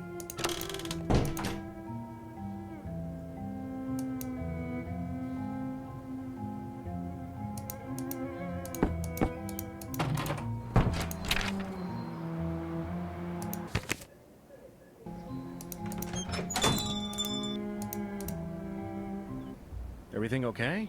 You look a little grim. Did you notice that Gerald's coat is still here? Sure, but it's been unseasonably warm. Not really coat weather. Well, it's not the coat I'm worried about. It's that his wallet is still in the pocket, with money and his driver's license. Oh. Oh. I took a look inside the cash register. Whatever happened to Gerald didn't involve a robbery. Are you saying that someone out there targeted Gerald because of some personal vendetta? That's insane. That'd be like going after Santa Claus. We don't know that at all. We've only just ruled out one possibility. Well, this isn't great news. I'm sorry. Try and stay positive, okay? There's still so much we don't know. There could still be a perfectly innocent explanation to all this. Okay. Oh. You forgot your glasses. Wait, how did I not see that before? Can I ask him about that? Would you mind if I asked you some more questions? Ask away. Oh. Did the police check Gerald's home address? He lives directly upstairs. I took them to the door, but that was the best I could do. They knocked a few times, got ladders, and looked through the windows from the outside. They had a pretty good view of the main apartment and the bathroom. From what they could see, there was no sign of him. Can they get a warrant if they think there's a chance a person inside might need help? No idea. But a busted door without appropriate justification sounds like a nasty lawsuit waiting to Hi, happen. Blue. Hey, sister. Does Gerald have any family? There was a picture of his granddaughters in his wallet. Really? I always wondered if he had kids out there somewhere. He never mentioned his family to you? That seems odd. Maybe to us, but Gerald's naturally a very private person. Not in an intentional hiding information kind of way. He just steers away from topics like that. Why? I don't know, but I respect his privacy. I wish there was a way we could let his family know what's going on. The number of cooks in the United States is probably enough to fill 3 phone books alone, not to mention married names. How was Gerald's health? Physical and mental. I don't know what drug he's on, but that man has energy. I'm jealous, and I'm 25 years younger than him. I do see him eat kale chips with his lunch, though, so maybe not that jealous. Okay, kale chips are not What that about bad. his mental health? Nothing has ever raised any red flags. Although his generation isn't much for talking about those kinds of things. You know, feelings. What exactly is your relationship to Gerald? Are you close personally or more like business partners? As close as 2 heterosexual men can get. During slow hours, we chat about books, current events, politics, conspiracy theories, sports, movies. The list goes on. Oh, and gossip about old man drama. Carl always cheats at chess and thinks no one is onto him. Everyone is onto him. Do you ever talk about your personal lives? Not really. So like I said, as close as 2 heterosexual men can get. I don't have a personal life to share anyway. But Gerald, he has an entire lifetime behind him. I'll admit I've always been curious about his past. Thanks for talking. Never a problem. Interesting. I know it's early, but I could really go for some sleep. I'll get back to work tomorrow. Oh, okay.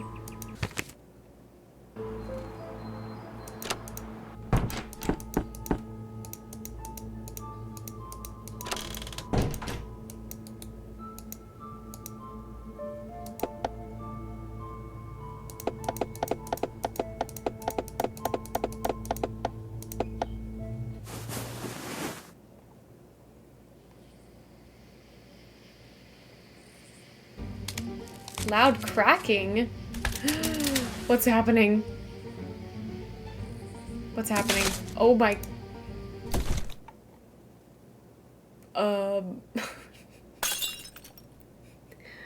Okay.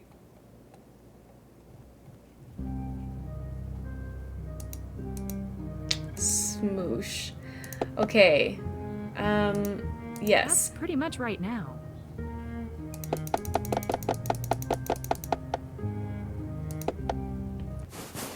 Okay, so I'm gonna have to figure out how to get out of my bed, which shouldn't be difficult.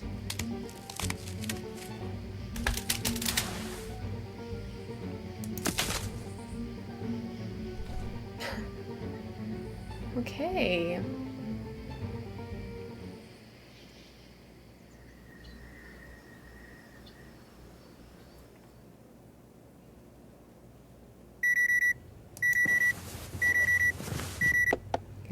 Okay, so were we just sleeping with the... Oh, I moved it. Okay, got it. Oh! A fortification weathered by time stands tall as an icy current winds into the distance, and the sunlight bounces back towards the sky. Sure. Got it. The alarm sound just made me look around. We might as well check in with the sergeant, I feel like. Maybe he has an update for us. I don't need to talk to him right now. Okay. I suppose not. Little bathroom break.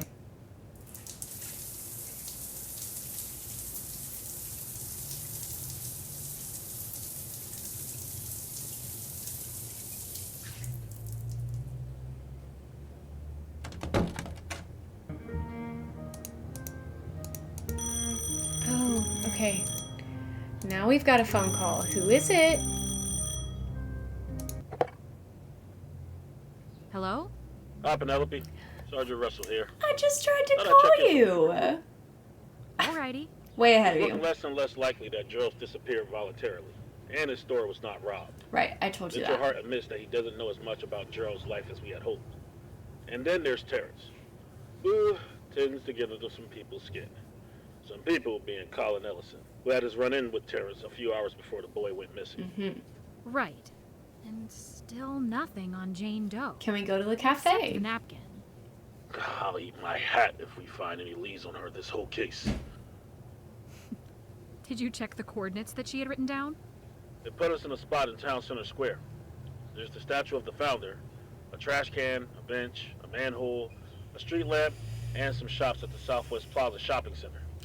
We asked around some of the shops, but no one remembers anyone with her description. Huh. Do you think she was looking for something? A logbook and some trinkets? It just looks like geocaching to me. Could be. But what I'm stuck on is that the three really don't have anything in common. Right. A nice man who owns a bookstore, a troublemaking kid, and a woman who talks to nobody. Maybe this case is all coincidence after all. They got us from day one. Carlisle's the one and only link between them. But where does that get us? It's not like it's a city with recurring crime hotspots to watch. The town. That's a great point. Since Carlisle isn't exactly dangerous, I wonder if there's something else unusual about the town that links them. I don't know. I'm just spitballing. As I'm going around doing detective things, I'll try to learn more about Carlisle. Oh, and what you said earlier? I'm gonna hold you to that, by the way. Hold me to what? I'd very much like to see a hat get eaten, if I can get a lead on Jane Doe. If that's what motivates you, it's a deal. Okay. It would be rude to knock now.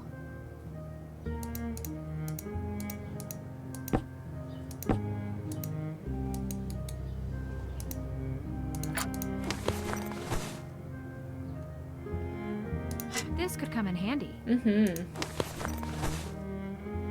Okay.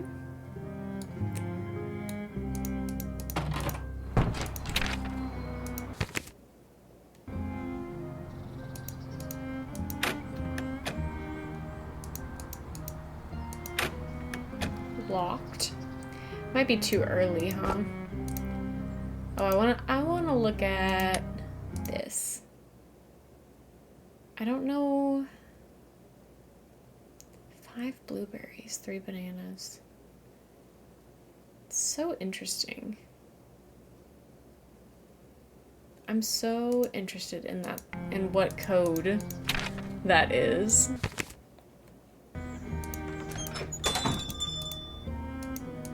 Do you have anything new for me? Probably something? not. Oh. So it sounds like the woman who went missing the week Gerald did was a real book lover. Do you remember ever seeing anyone with her description come into the shop? Oh, yeah. Thanks for reminding me. I was going to bring that up. She was actually kind of a regular. She'd come in once every few months or so. When I heard her description, it took a second, but then it hit me. Interesting. Okay. When was the last time she was in here? The last time I personally saw her was about 2 months ago. Although, that doesn't mean she hasn't been here since. Like I said before, this place can get pretty busy. Did you ever notice what books she was buying? I can't really see what the customers are buying from here.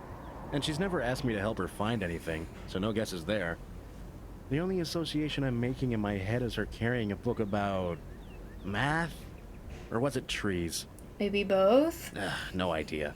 Ignore me. Do you think she and Gerald knew each other? I doubt it. She was in and out pretty quick. They didn't really interact much at the counter unless I missed it.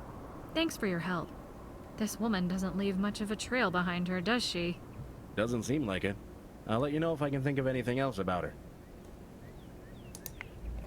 I'd like to learn more about Carlisle. Do you have any suggestions for that? I thought you were here to solve a case, not to sign up for generic American Towns 101. Might help my case. You never know what could end up being useful. If you're hell-bent on spending your time dusting off old records, Gerald likes to collect vintage local newspapers. That'd be the place to start. Where? Here's the key to the back room of the shop. Oh, cool. There's a table by the stairs that should have what you're looking for. Oh, and a word of warning. Newspapers aren't the only thing Gerald collects. If you don't watch your step back there, you'll end up with a twisted ankle. Okay. Thanks. How long has Gerald lived in Carlisle? 5 years, give or take. He came from somewhere in the Midwest. Never said why he moved here exactly, just said it was time to start a new adventure. Sora! You wouldn't know this, but Naughty Hi, Books has been thanks so around much as for the long as I can raid. remember. Welcome in, you After the guys. How's it previous owner going? finally decided it was time to Diamond Lake, retire, thanks so much for Gerald the swooped in and bought follow. the place. What were you playing, Zora? Thanks for talking. Never a problem. Killatrade, thanks so much for the follow. Welcome in. Good to see ya. Fallout New Vegas. Yes. I hope you're having a fun time. Oh, you finished! Oh, congrats. I feel like I'm not even close to finishing New Vegas. It's gonna be a while for me. Hidden Color, thanks so much for the follow. Raiders, if you need to raid and run, feel free to do so. Take care of yourselves. Get you a glass of water, get you a snack, use the bathroom, then come back if you want, but no pressure. I'm glad you all are here. We're exploring the back room of a bookshop right now. So, I think it's good so far. It's a little bit slow for me right now, but I really like the graphics. The puzzles are interesting. The characters are interesting. And we're still super early in the game, so there's more to it, I can tell. I'm definitely intrigued. And the intrigue continues. Let's see about this. I need a coin. I need a coin.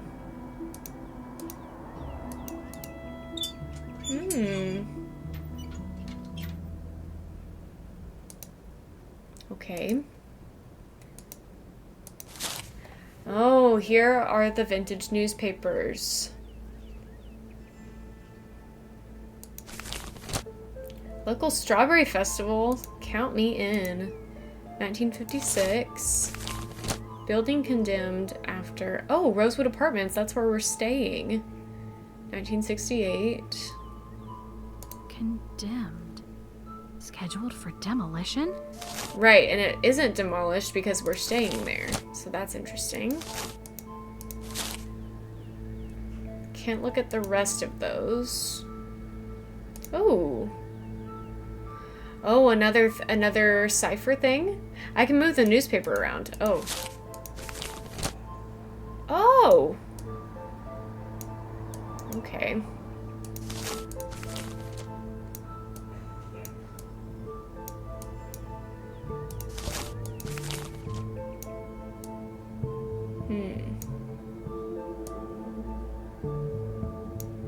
Interesting. Okay, so we have another cipher thing. I'm assuming it's going to be with the same code that we had earlier. So let me finish writing this out. T, W, X, Y, Z, E, F, G, H, I, J, K, L, M, N. Okay, so we've got U, which is corresponding to the letter I. We have W, corresponding to the letter K. Z, responding to the letter N. A is O. I is W. F is T. Wait, is it? I think so. T is H. Q is E. E is S. Q is E. O is C. D is R. Q is E. And F is T. So that says I know the secret.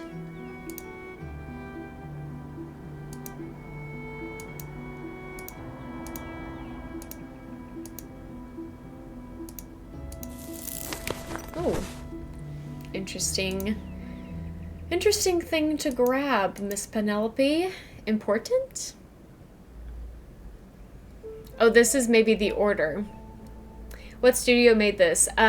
Default Cube Games, I think is what it's called. It's a Nancy Drew fan who made this game, point and click mystery, inspired by the Nancy Drew game series. Wrinkly brain over here. Okay, so this is also a part of a code. So I need to write down this order. So we've got Edgar Allan Poe. We have Origin of Species. We have Jane Eyre. Divine Comedy. Monte Cristo. I wish I had written all of the books along with the letters, but I didn't, and that was very silly-goosey of me. Picture of Dorian Gray. And Crime and Punishment. So we'll just have to go through all the books again and put them together. So glad Nancy Drew fans are old and able to develop games now. We need them. I certainly agree with you. Oh God. Oh no.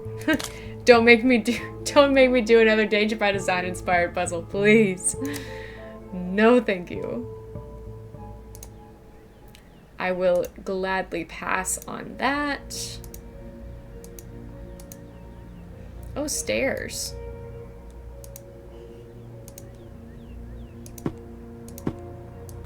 This must be Gerald's apartment.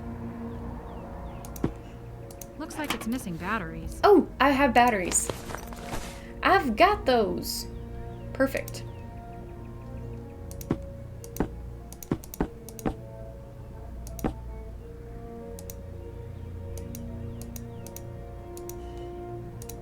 I want to turn around. Here we go. This is certainly not the easiest setting to navigate, but we're doing pretty good so far. Interesting.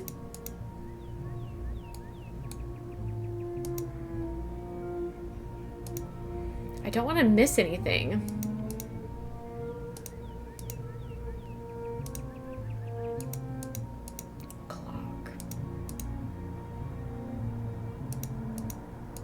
Dice. Oh. Okay. Interesting.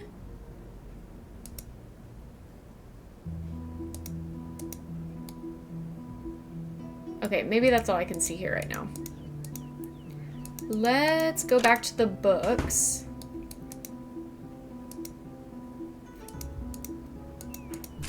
So, Origin of Species. We've got the OX.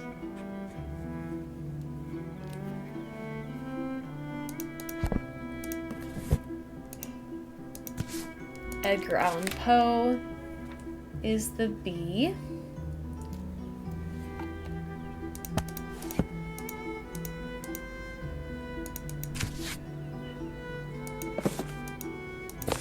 I think those are for a different puzzle, so we will continue.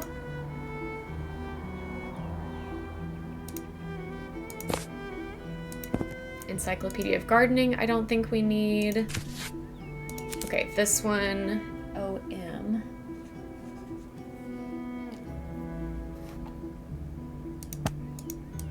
Oops.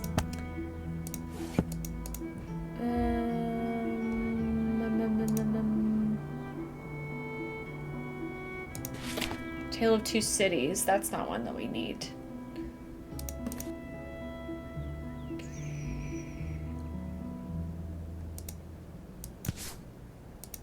Shoemaking is also not one that we need. Don't need this one.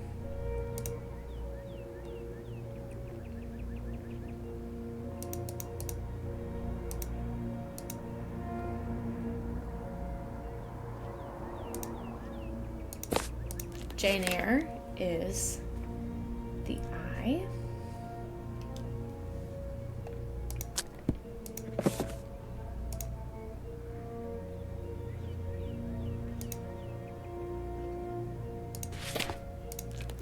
Divine Comedy in R.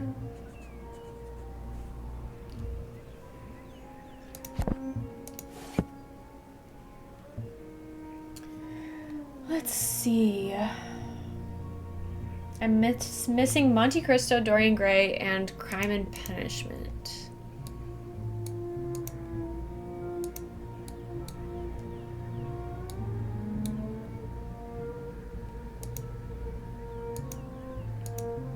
Are they in here and I just missed them?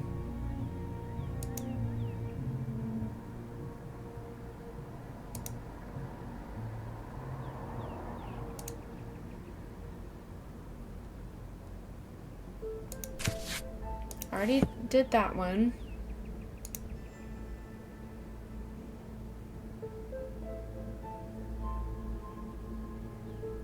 Oh, books that I'll see later. Okay. Gotcha. So that will be a later puzzle.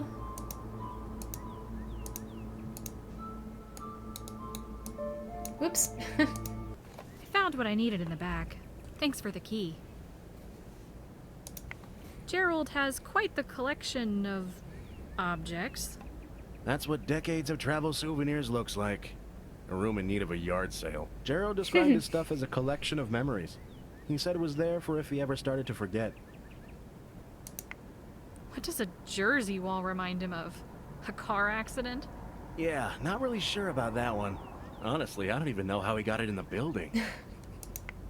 Can you tell me more about Gerald's travels? It seems like he's really been around. He was never clear on the timeline, but he would mention different countries here and there. I also wonder if he served when he was younger, which is one way to see the world. What makes you think that he served? I have never met anyone with as strong of an anti-war sentiment as his. He would be the perfect age to have grown up a hippie, but it seems to go beyond that. When the topic comes up, there's this rage in his eyes that's so incredibly unlike him.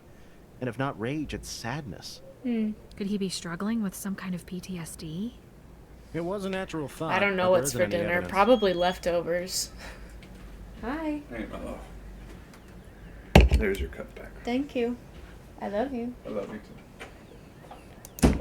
What book are you reading? The Picture of Dorian Gray by Oscar Wilde. Oh! Ever read it? That's a book I need. Yes, I read it a few years back. I actually haven't read this Let me book. pick your brain then. The painter of Dorian's portrait, Basil Hallward.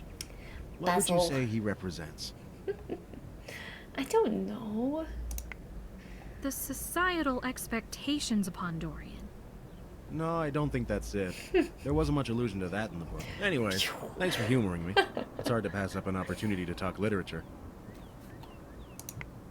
do you know anything about the spooky animatronic back there? Only that it's Gerald's pride and joy. Funny. He'll tell you how he was at the big carnival blowout sale extravaganza and couldn't pass up an amazing deal. If you ask me, $300 is $300 too expensive for a broken carnival game. What does he find so appealing about it? The fact that we're talking about it right now, it's a conversation piece. And according to him, it has lots of fun prizes. Cool. As soon as he got it working, he kept nagging me to play it. He acted like you could win the secrets of the universe or something. I've never tried it. The secrets of the universe, huh? If Gerald really thought it was so interesting, I should go check it out. Thanks for talking. Never a problem. Well, I can't check it out until I have coins, and I don't think I'm supposed to be stealing, but maybe. I wouldn't put it past Penelope. We're stealing.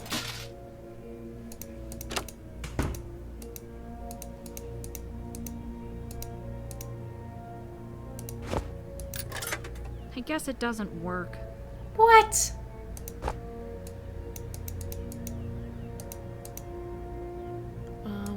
How do I fix? I need a coin.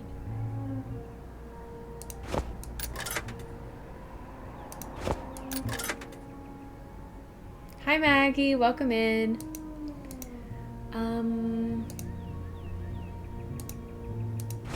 That doesn't work. What do you mean? That doesn't work.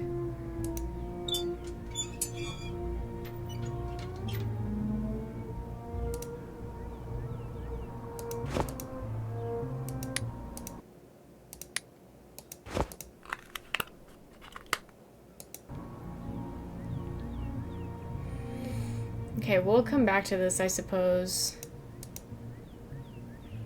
This is probably important. This is giving me flashbacks to Payne's Creek. Okay.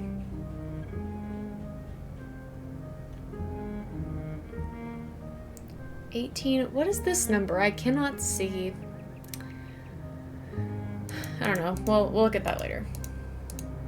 I don't want to get too caught up in anything.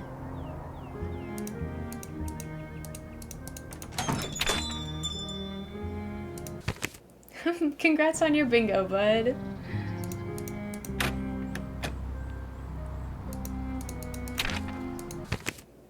Bud Ingo.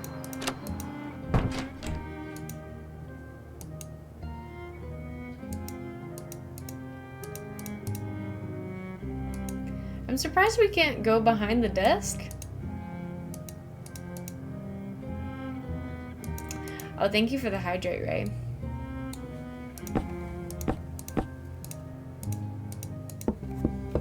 I want to see if I can talk to my neighbor. What, can't figure out the fridge now? Unless it has an activation code, I've got it. Thanks. I'm Penelope, by the way. I'm only in town temporarily to help out the police with this case they're dealing with. I think we got off on the wrong foot. I love you too.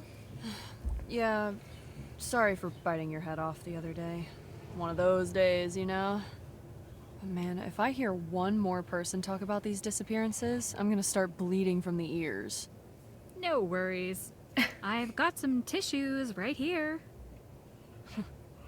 You're lucky. You caught me at a good time. I'd actually prefer talking to you right now than starting my 5th straight hour of schoolwork. I'm flattered. Hmm.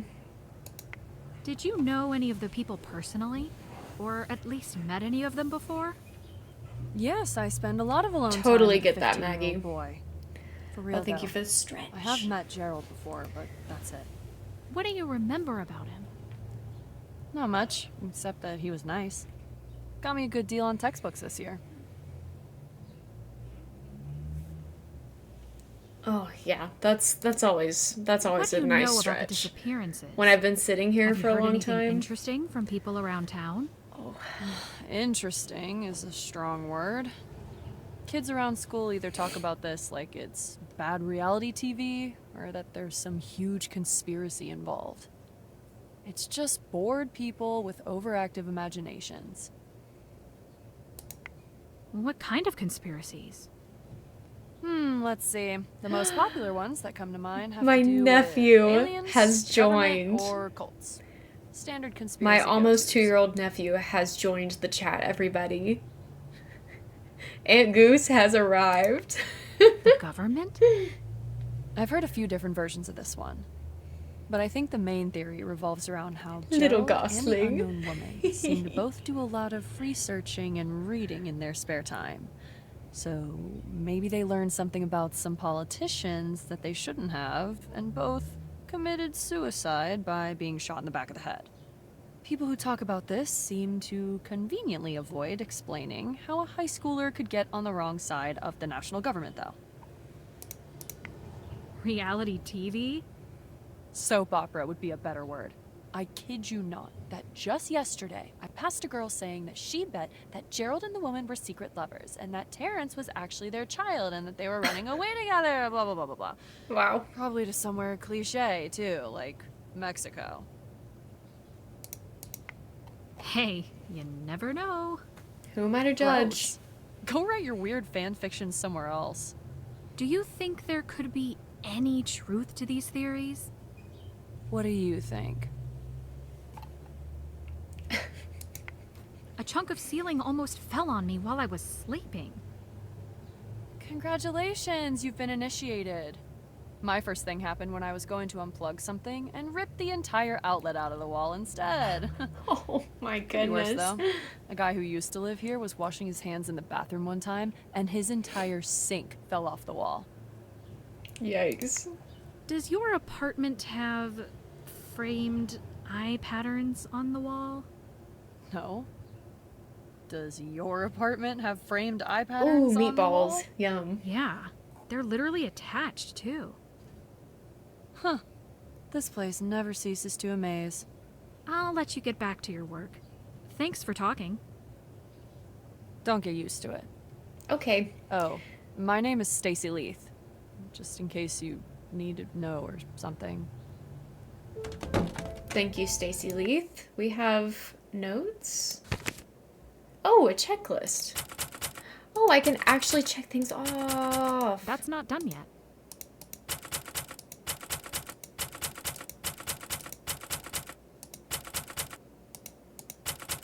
That's not done yet. This feels very satisfying. That's not done yet. That's not done yet. That's not done yet.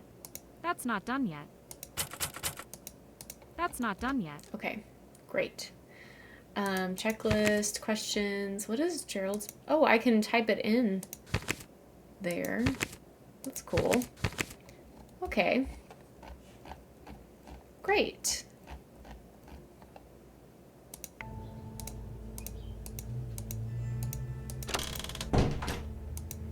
So she was saying something about... Weird. I mean, this is on the game cover. Oh, I just saw a little rotatey thing. Weird. Did I make that up? Maybe I made that up. Weird. Oh, reminder to save. Thank you. I should do that. We haven't saved a single time.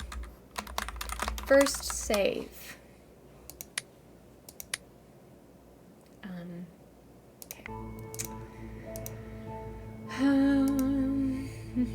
Weird. Okay, so this is all the same thing, just all over my walls. That's really interesting.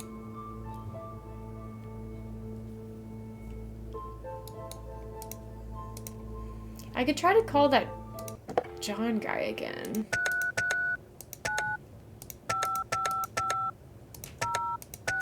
This is like the third time I've called him, so we'll see if it leads to anything this time. Third time's the charm. Hi, John Branham. My name is Penelope Pendrick. I enjoyed your chapter. I still need to Carlisle, download Small Minecraft Towns of again. Connecticut. Ah, Carlisle. Probably not Yes, anytime this probably. weekend. I'll be Or busy, more, I'm busy. sure, depending on who you ask. Matt will be more I'm likely pleased to hear get you on. found my text edifying, Miss Pendrick. The creation of the Strawberry Festival was such a smart idea. It must have really helped lighten the mood during those tough times. Indeed. One would Okay, never good to know, suspect Liv. Thank that you the for letting me festival know. stemmed from somewhat contentious roots. For decades, farmers would set up stands on the streets to sell their summer yield, but as the town expanded and the use of automobiles became more commonplace, many business owners became frustrated with the clogged streets hindering access to their shops. The businessmen appealed to city council to ban the farmers from the streets, and once the farmers caught wind, they fought back by setting up additional stands, some directly in front of shop doors. Difficult economic times made each side more vindictive until city council came up with the idea of the Strawberry Festival, a designated time for farmers to sell their goods directly to the public. After peace was made between the two groups, they formed a symbiotic relationship, with the farmers selling to shops and shops selling the goods. I'm not sure I understand why this is relevant. Townsfolk now had a yearly treat to look forward to during wartime. You learn something new every day. True. Lately, I've been looking for some more background on Carlisle. Would you happen to have a few minutes to answer some of my questions? Well, absolutely. Anything for an inquiring mind. Love that. Okay. Here. Are there any places around town that are notoriously dangerous? You'd have better luck asking a local on that one. I don't live in the area, so I don't have anything to add in that department. You don't live here? But you seem so knowledgeable. Well, I don't live in Adolf Hitler's basement, yet I know a fair bit about World War II. Fair enough. Got me there. Is there anything else notable about Carlisle that isn't included in the chapter? I could go into detail about the politics of the early settlements, but in terms of more recent history, it depends on what you consider notable. Well, what do you consider notable? Let's see. Here's one. In the 1970s, South Point Lighthouse, one of the older lighthouses in the U.S., was sabotaged. Do we get to go to a lighthouse? This caused quite a few boating accidents and a couple deaths. It was discovered that Greenpeace wannabes had painted the spotlight green to protest overfishing. If I recall, a few were successfully jailed for manslaughter. Wow. Wow, that's crazy. Any more stories? Here's a wild one. There was a mayor in the 80s who refused to make television appearances himself, was a bit camera shy. Instead, he had his dog speak for him during TV interviews and would just speak over a speaker system. Love that. Mayor Rufus. Yeah. And people say this town is boring. The part that stood out most to me in the chapter was about artist M.C. Escher. Is there anything more you can tell me about his time here? I always find it amusing how few Carlisleans know about this fascinating tidbit of information.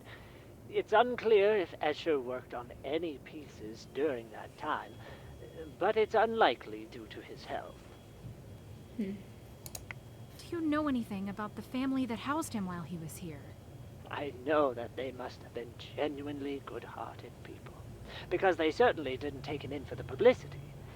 During my research for the chapter, I was hoping to find more on these elusive people, but newspapers and reports all describe Escher staying at an undisclosed location, out of respect for the family and to ensure he had a peaceful recovery. It ended up being a dead end. At the time, yes, but to be honest, I gave up the search quickly. While it would have been a nice little addition to the chapter, I had plenty to include as it was. This might be asking too much, but is there a chance you could send me some of these newspapers you reference, so I could do a little of my own digging? You know what? I'll do you one better. You must be busy, because most people are. So when I have some free time, I'll reopen the topic. I haven't had a date with a microfish for some time now. Talking about this subject has reawakened my curiosity. Well, that would be amazing. Thank you, Mr. Branham. I'm happy to help. And please, call me Branham. Mr. Branham was my father's name. Funny. Although, he's been dead for 10 years now, so I likely inherited the copyright. What else do you know about Escher's life? A warning in advance, this is a subject for which I only have approximate knowledge. Let's see. I know that he was born in the late 1800s in the Netherlands. I believe he studied architecture for a few years before switching to graphic design. Oh, here's a fun fact. Escher had no mathematical background whatsoever, but his artwork is so undeniably mathematical that it attracted the attention of Roger Penrose, a famed mathematician. Huh. You might have heard the name Penrose in regards to his work with the impossible triangle. Okay, interesting. Do you think Escher made an impact on the town? Yes and no. Carlisle was merely an unintentional pass-through on his way to more important cities. There are newspapers from that time and region stating that he had to cancel his lectures and was laid up in the area, suggesting that there would have been enough public knowledge to cause interest and speculation among townsfolk. But as I mentioned, this knowledge faded out over the decades, so lasting impact, I would say not. I think that covers everything. Thank you so much for your time. I really appreciate it. Yes, and thank you for giving me the chance to listen to my own voice. Call me egocentric, but it is one of I my do like this guilty character. pleasures. When I track down this mystery family, I'll give you a call. Good luck on your research, Miss Pendrick. Oh, one last thing. Do you remember receiving a phone call from someone named Gerald Cook? Well, the name doesn't ring a bell. Okay, thanks anyway. Talk to you later. Okay. What do we have going on here? Why do I need a compass?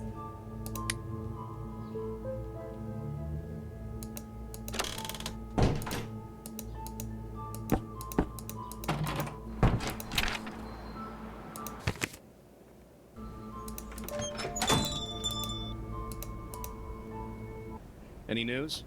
Nothing yet. Did Gerald ever mention artist M.C. Escher? No? That's an odd question. I saw some of Gerald's notes in a book about Carlisle that mentioned Escher, and he seemed intent on learning more. Oh, he does that with everything. He's a naturally curious fellow. Don't read too much into any of the specifics. Does this area have any legends or boogeymen? Across the entirety of New England, you'll find people claiming to see puritanical ghosts or spirits of angry witches. We're not special. There was a guy around when I was a kid who would communicate with the early settlers. For a nickel. I wasn't allowed to talk to him. That's hilarious. Thanks for talking. Never a problem.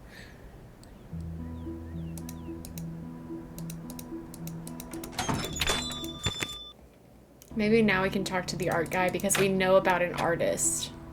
Nope.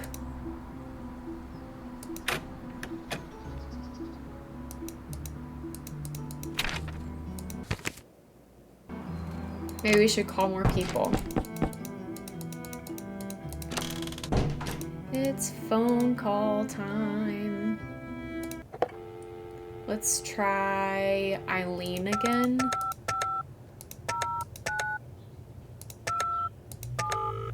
No art for me, that's right. Hello? Hi, Mrs. Davies. It's Penelope again. How are you holding up? As well as can be expected.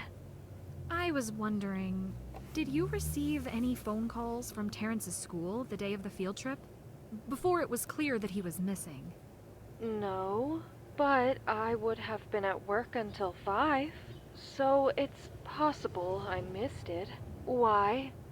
I had a chance to talk to the owner of the art gallery, the one who gave the tour, and Terrence was pretty ill-behaved and ruined the trip for the class. Excuse me, I don't appreciate your tone. I'm sorry, but my tone should be the least of your concerns. Terrence tormenting the owner, Colin Ellison, during his tour seemed to leave a very negative impression. Mr. Ellison was not shy about his thoughts on Terrence. I don't know if He was that angry this about is... Terrence. Between that and the coincidental timing, I think we I feel may like I have a shouldn't be first telling her suspect. this.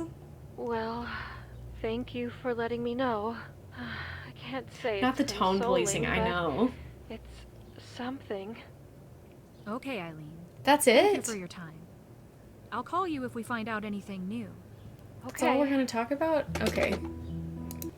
I don't know what I expected, but it wasn't that. Let's call the pizzeria. Because for some reason, that's in our official list of phone Pablo's numbers. Pizza. We put the E's in cheese. How may I take your order? Love that. One large cheese pizza, please. So this is just Got our it. One extra. large cheese pizza. Will there be anything Our else? extra fun thing. Nope, that's all. For the Pick up or game. delivery? Delivery. The address is 10 Ramridge Road, Carlisle, Connecticut, 06501, room 101. Oh, you must be Miss Pendrick. I have a note in the system here that says Oh, your tab sick. is being covered by someone named Wesley Russell. Ooh, awesome. Now's your chance to go crazy. Order 10 pizzas. Order the Super Duper Slurp. Order the 50-count chicken wings. You ever need this Hotchkiss. option if that's your thing? I know you're just trying to get a raise, but I'm really not that hungry. Yeah, you gotta shoot your shot. Alright, your order will be delivered in approximately 30 minutes. Great, thanks. Stay saucy. I will, thank you.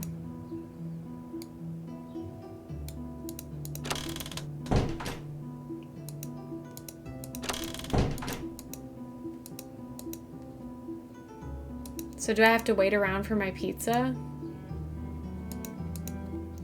Or will it actually be delivered in... I need something for this. Maybe it's like real time 30 minutes. Oh, I could also go back to 203.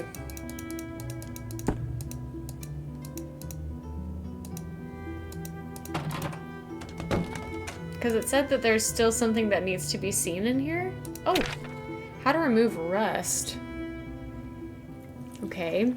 Aaron, thanks so much for the raid. Welcome in, you guys. How's it going? I hope your stream went well. Okay, rust. Can I take this? No.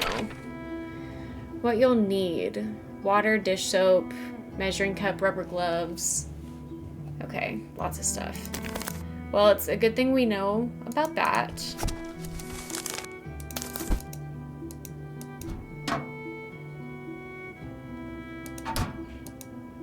Completely stuck? Uh-oh. What are you playing? Oh, screws. Can I take a screw? It doesn't look like I can take the screws.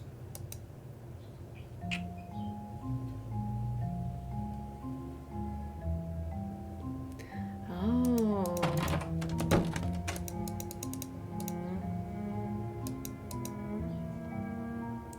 Oh, you're playing Penelope as well. I see.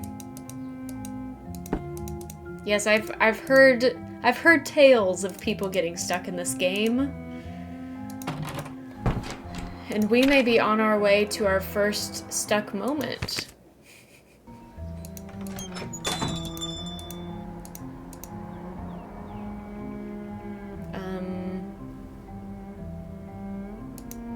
Can I not talk to him right now? What's up? That's weird.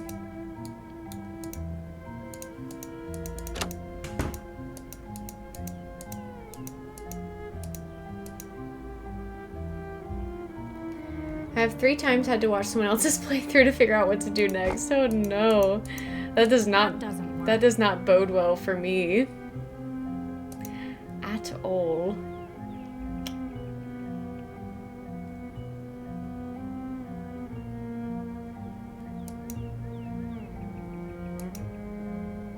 Yes, I feel like the dialogue is important.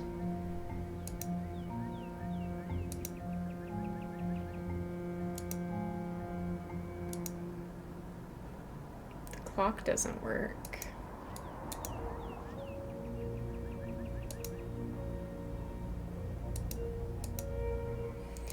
I wonder if there are any books in here that I might be able to look at.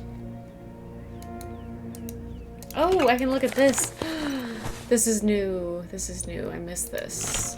So we will definitely be removing rust at some point.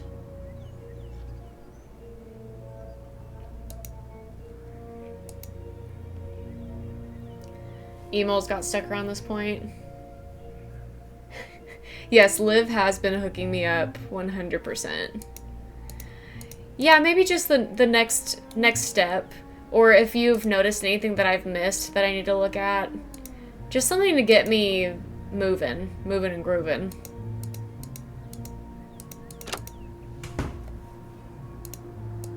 What's on my task list? Great question. That's not done yet. That's not done yet. That's not done yet. That's not done yet. This is what we have.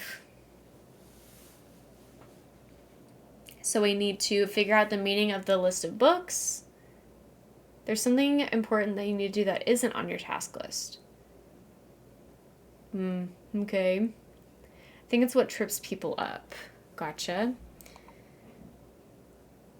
Stubbornly refusing to go into the Discord. Okay, so if it's not on the task list,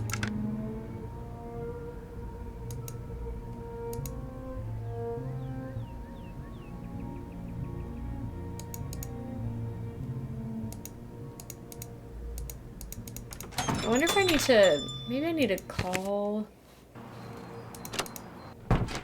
somebody.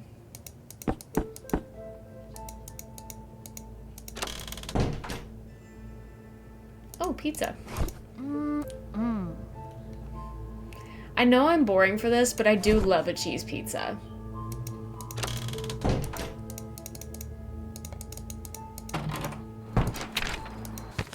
Let's try the art gallery. I tried to go here earlier.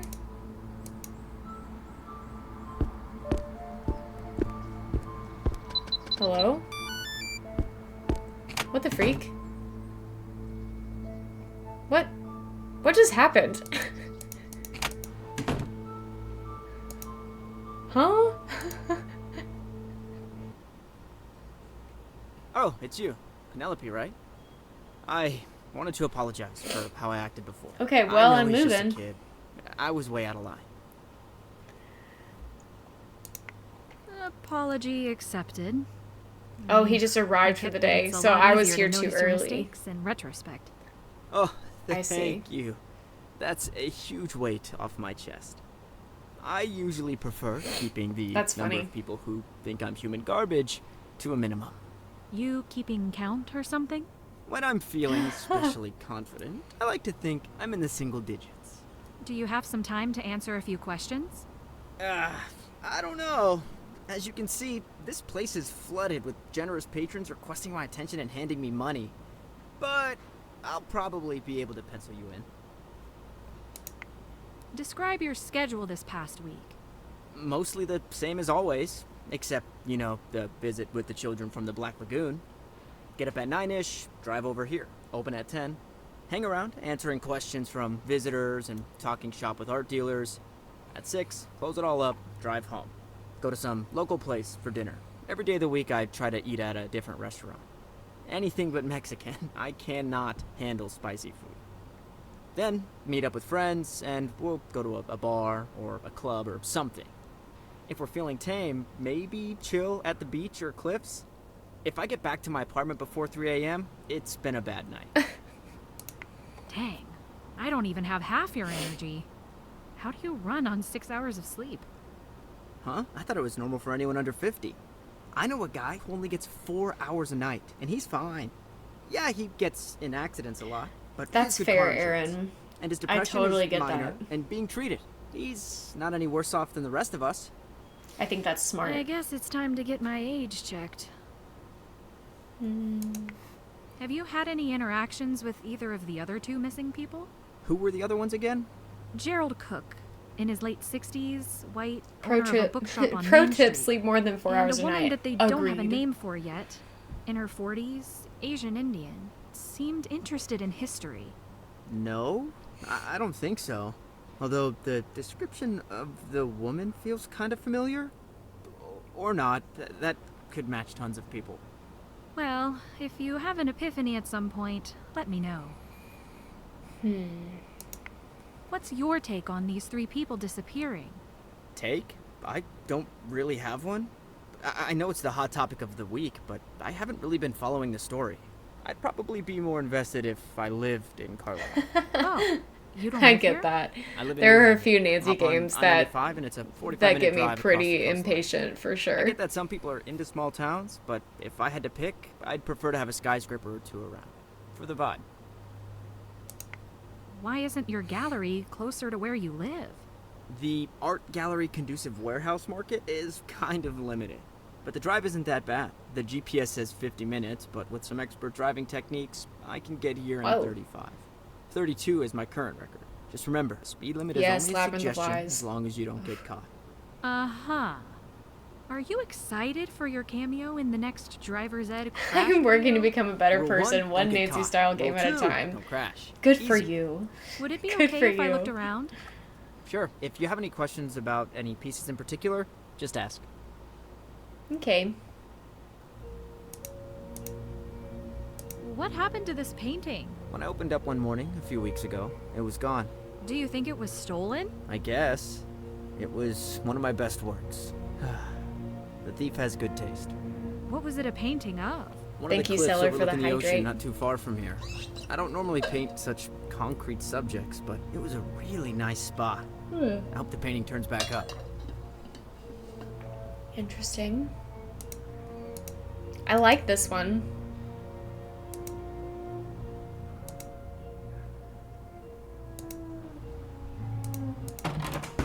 Oh.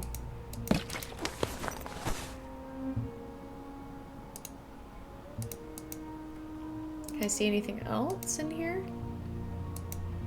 I feel strangely violated. That's hilarious.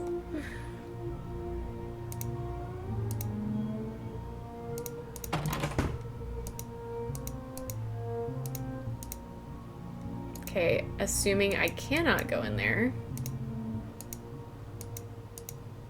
Study in color. Not while Colin is here.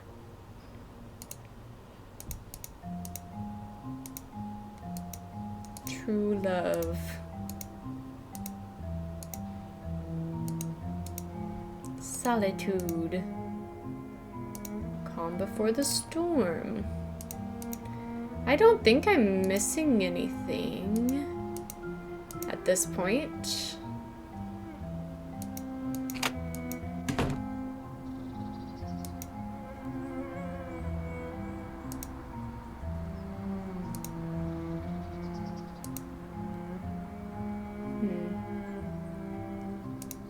Not while Colin is inside. Okay. Not sure if I really learned anything much. But we'll just keep on chit-chatting with people. Have you been to the art gallery on Ocala Street? Art gallery? There's a dentist's office on that street. I'll take that as a no then. Thanks for talking. Never a problem. Okay. Yeah, I'll take a nudge.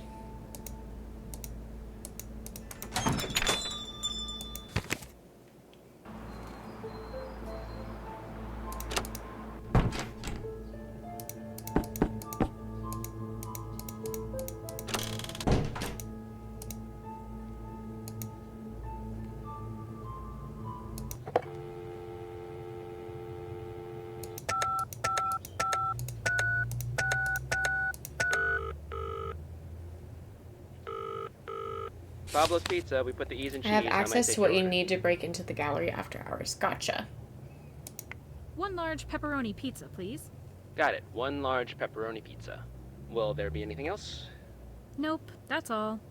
And I'll do delivery. All right, Penelope. Necessary to your order will caress be the game. delivered in Gotcha. approximately 30 minutes. Great, thanks. Stay saucy. Stay saucy. Sorry, baby. That's okay. Dinner. Thank you. You're welcome. Love you. Love you. Is this the wild rice stuff? Yeah, we just added chickpea. Nice. Bye, Clover. Bye. You can't have this. Hey, baby. You're so soft. Come on, baby. Come on, baby. My love. Come on. Good girl. Love you. Love you. Yum. Yum. Okay, so we are breaking in. Nope. Pizza's on the way. We are breaking into the gallery after we eat our pizza.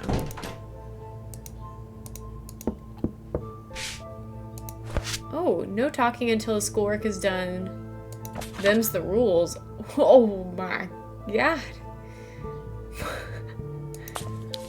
Parameters. Bathroom cannot have windows. Cubicle space is larger than 500 square feet. Break room needs a water hookup. Janitor closet is smaller than 200.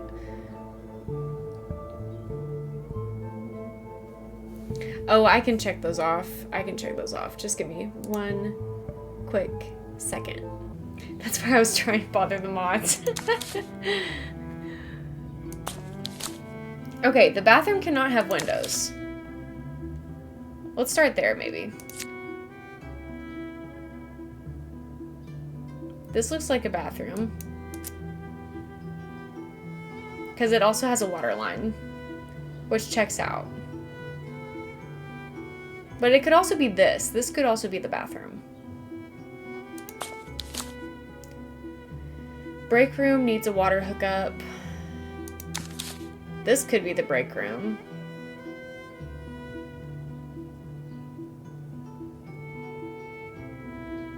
This was your favorite puzzle? I could see it. I could see that. I could see how it would be fun. I don't mind it yet, but we'll just see how long it takes me. Janitor closet is smaller than 200 square feet.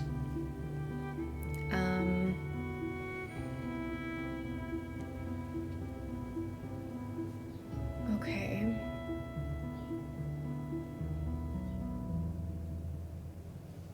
This could be the janitor closet. Cubicle space is larger than 500 square feet.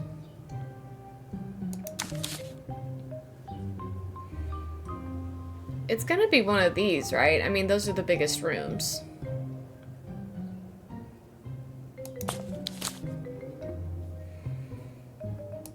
I'm gonna say it's this one. I don't know.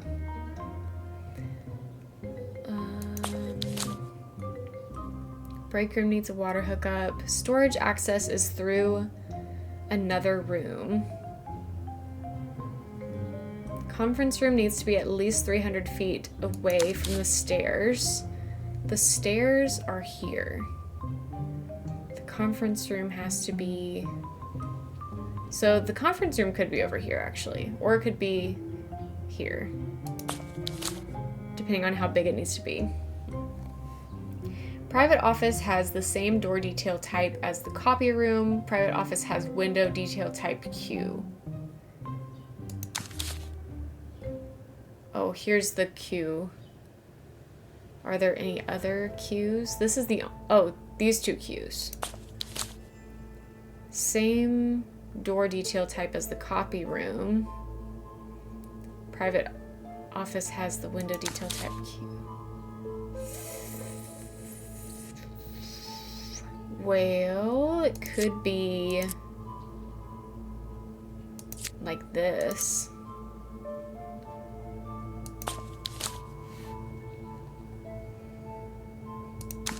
Storage access is through another room. So it's probably gonna be this one, is what I would guess.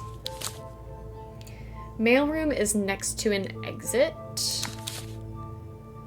This could be the mailroom. I think that's what we're gonna go with.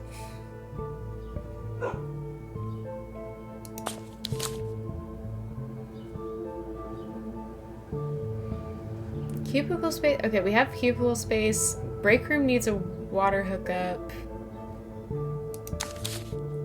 So this could be the break room. What? I don't have any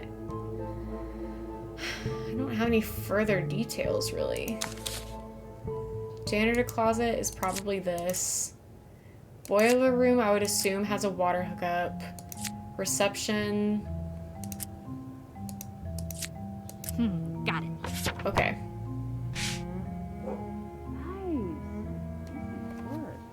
A lot of that was guesswork. Assignment to deal with. Whew. I didn't mind that puzzle. Now, what do you want?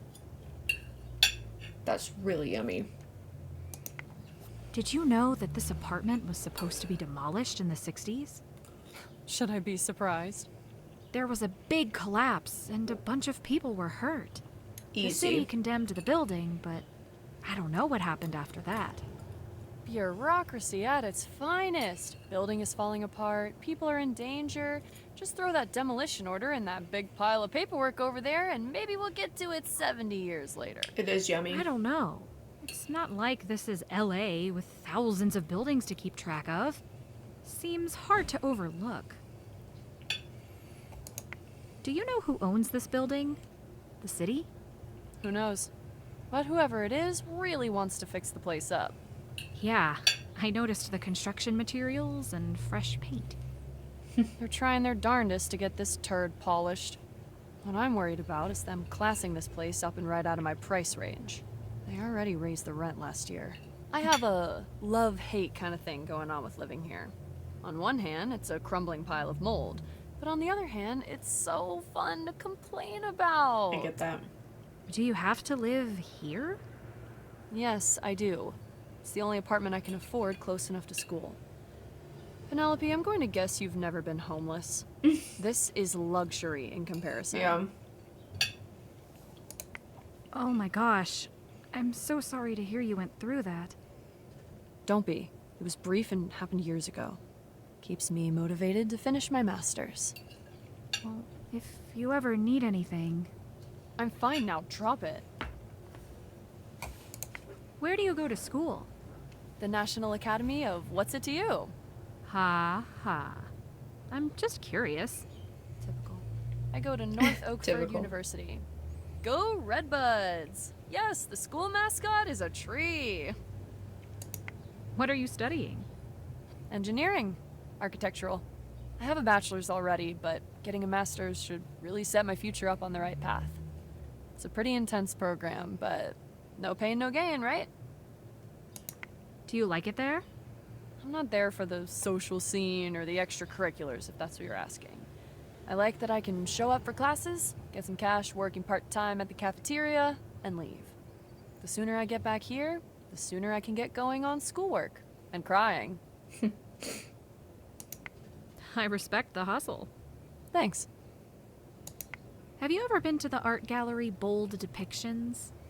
No. I don't think I've ever set foot in an art gallery or museum in my entire life. Except maybe to use their bathroom. Not really an art person? I can appreciate talent as much as the next guy.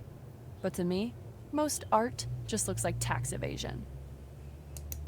Have you ever heard of the name Colin Ellison? Yeah, actually I think I have. Some businessman type guy, I think? That's a generous way to put it. Do you remember anything else about the name? I feel like I heard it on the news a few years ago. I can't remember any details. You don't have a favorite style of art or anything? You know what? I admire good design. I know it's not art exactly, but one of my professors describes design as a beautiful solution. I like seeing problems solved in a clever and pretty way. Which is exactly why my major is what it is. If you have any sudden revelations about Mr. Ellison, let me know. Oh, does somebody have a crush? No. Thanks for making me Far throw from up it. in my mouth. No, he's just a very suspicious individual at the moment. I did tell you I'm a detective, right? Oh yeah, I keep forgetting that.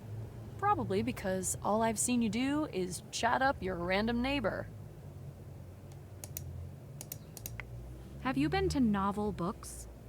Once or twice. I got a tip from someone at school to order textbooks through there, because the owner gets good deals. What was it like? The deals? Great, actually. I didn't have to sign a contract to sell the rights to my firstborn child, unlike the school bookstore. I meant the store. Oh, it would have been nice if it was less crowded. Too many people there for my taste. Can you describe in detail your interactions with Gerald Cook? He was friendly, talkative. When he gave me my books, he seemed really curious about my schooling. He said if I ever wanted to talk more about it, let him know. I never really took him up on that. Gerald really is a man of many interests. Sure seems like it. Do you remember seeing a middle-aged guy with a prosthetic arm? No. It was kind of crowded though, so who knows. Hey, Penelope?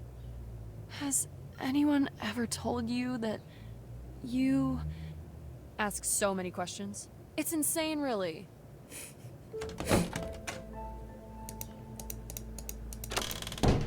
Pizza.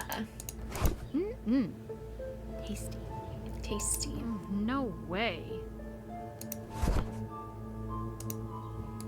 Okay.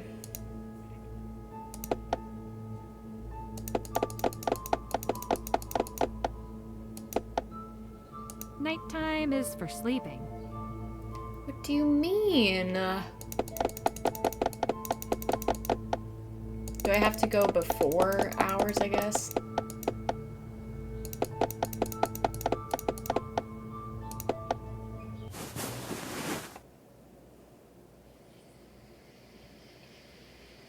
Is the ceiling gonna follow me again?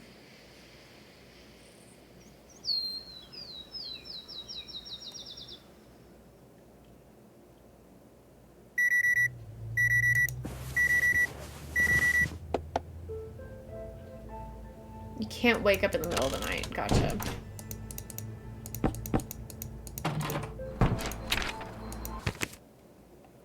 Alright, let's see if we can find the combination.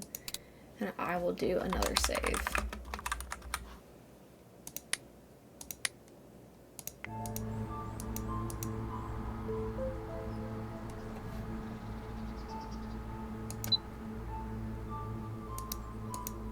Oh, well.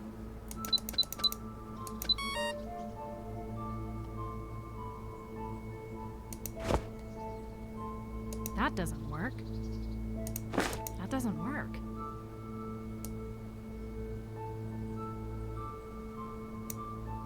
How do I know this? This is an interesting puzzle, you say.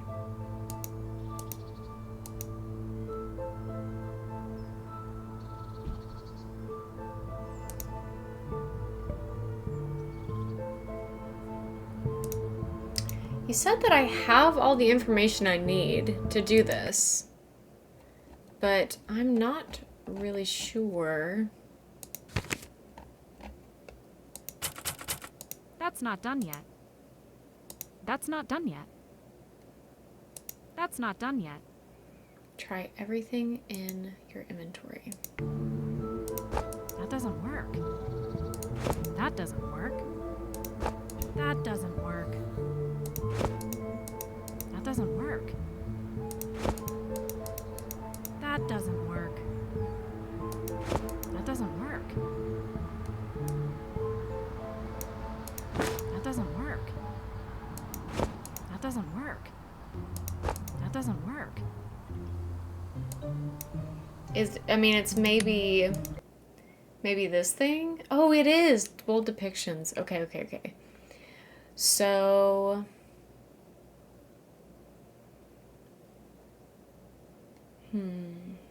Think outside the box. You might want to sweep the area with your cursor.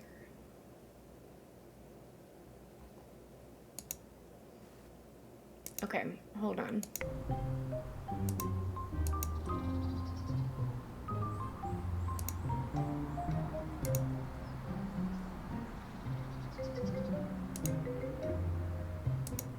I'm curious to know if there's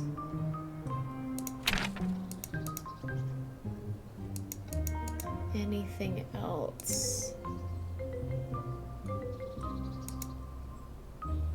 I wish the music would keep playing as I was looking at this.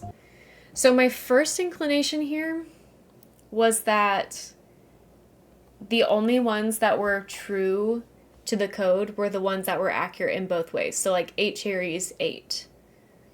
5 blueberries, 5. Like those to me feel correct. But those are the only 2 that are like that, I think.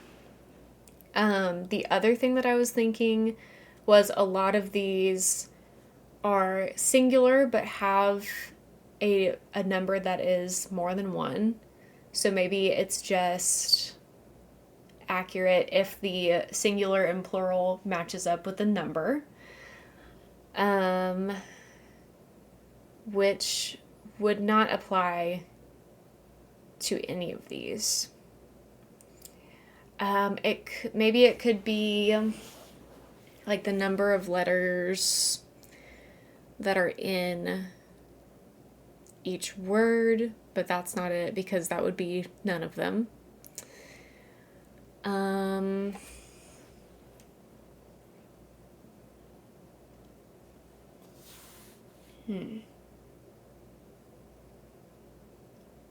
I know, bring back the music.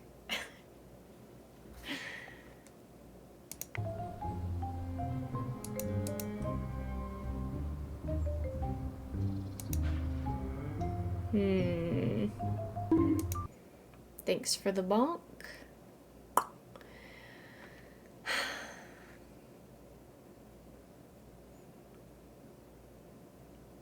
Did those... Oh, there it went. There it went. At first I was like, did the sound alert not go through? But it is. You can tell me if I'm on the right track. I don't mind that.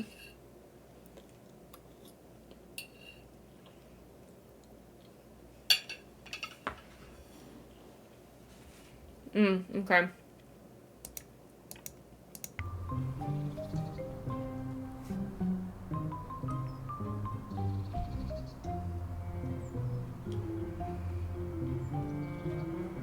Think beyond the note.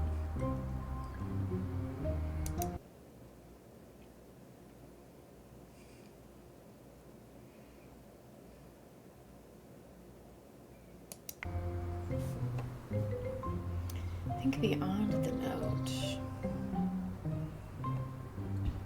It's hard to think beyond the note when the note is the only information that I really have to go off of.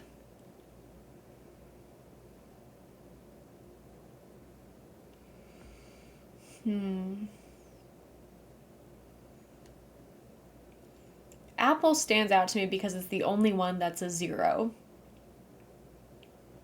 The note is not relevant now. Okay.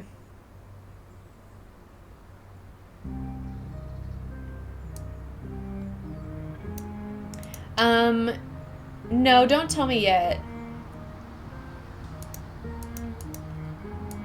I'll look around and see if there's anything.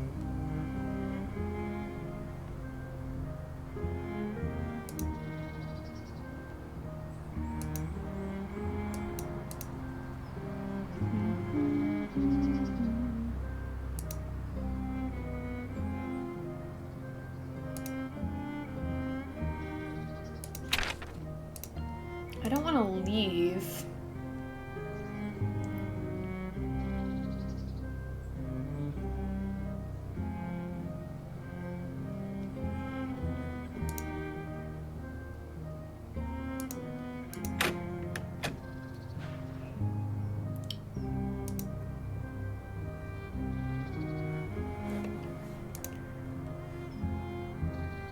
Thank you, Erin, for having faith in me.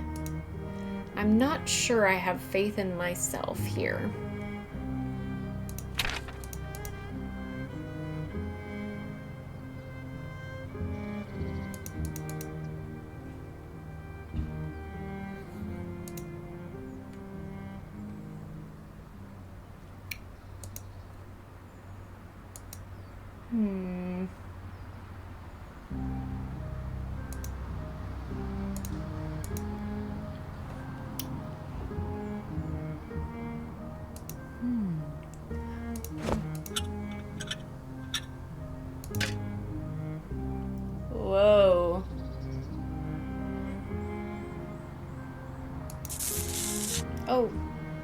Okay, don't do that. Uh-oh. Uh-oh. Uh-oh. Uh-oh. Oh no! Uh-oh. Okay.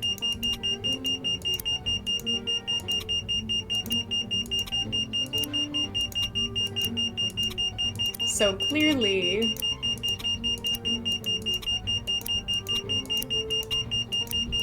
we've messed something up. I can't leave it like this.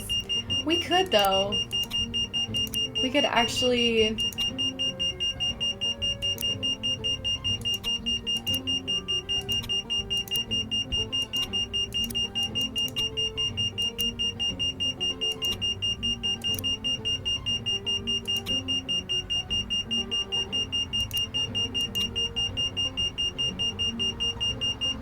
Ashley turns down volume. I'm so sorry.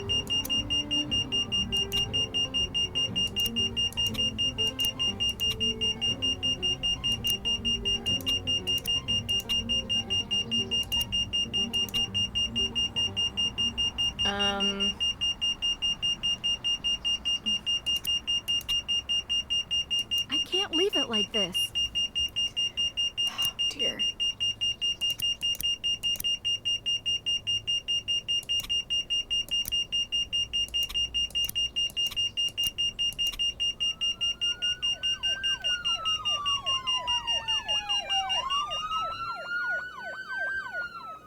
Okay, so don't do that.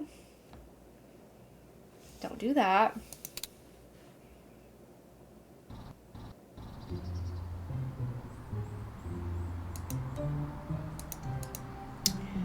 So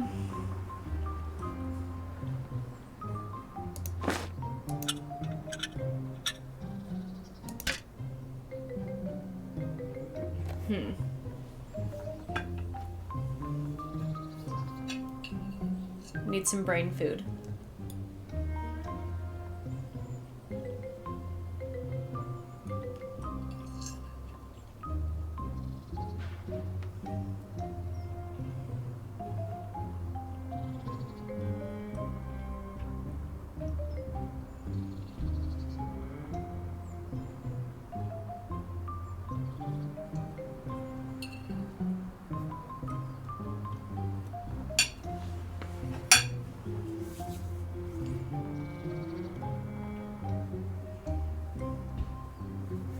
Here's what I was thinking with that last moment.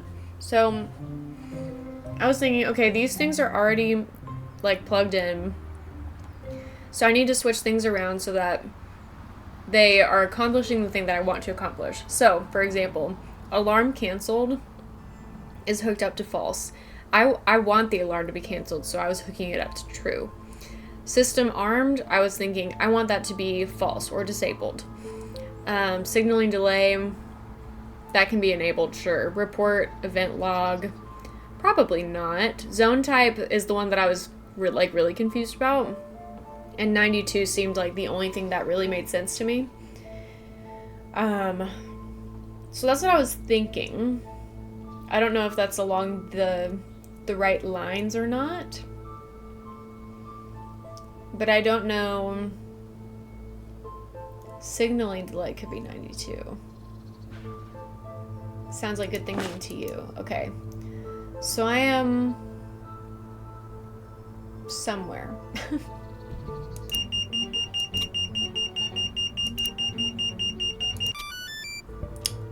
That was all I had to do?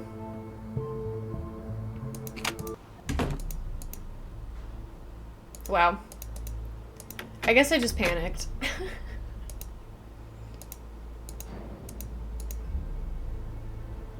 That one's kind of cool.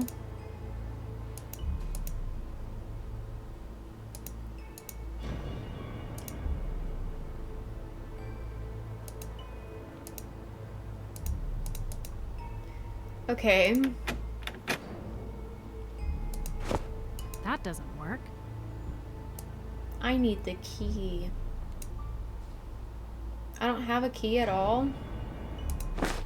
That doesn't work.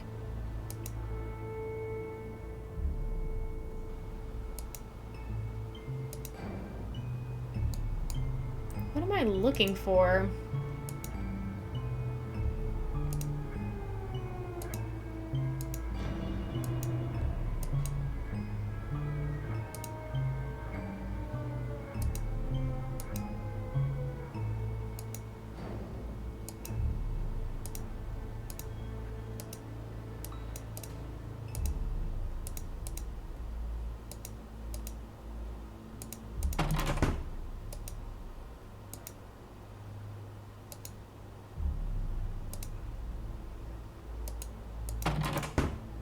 Am I missing something that I need to be able to get in here?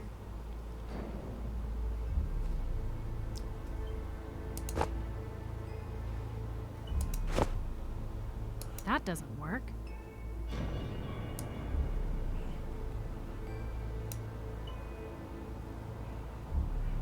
Okay, so I shouldn't even be here at all. Hi, Dr. Bob.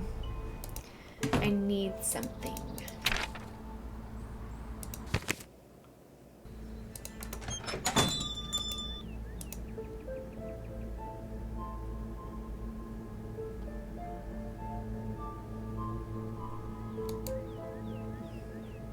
Can't talk to him for some reason.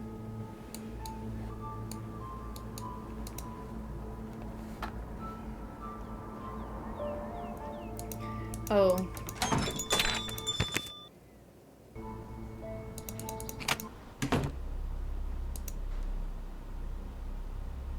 There's something else.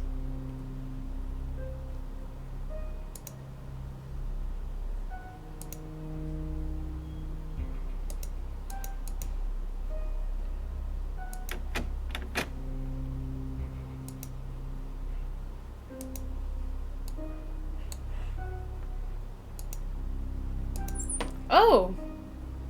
Oh. Okay. Okay, got it. So we got 2 pears, an orange, a pomegranate, and a plum. 2 pears. Okay. So we've got 5.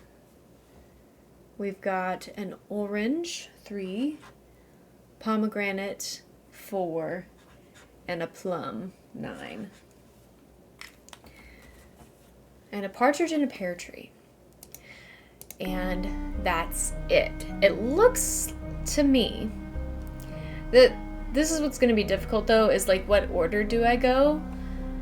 I guess I can just like move them in different orders and see. I can brute force that if I need. 5,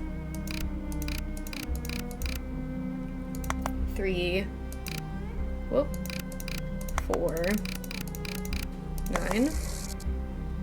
That wasn't it. How about 9, 4, 5, 3. Let's look at the thing again.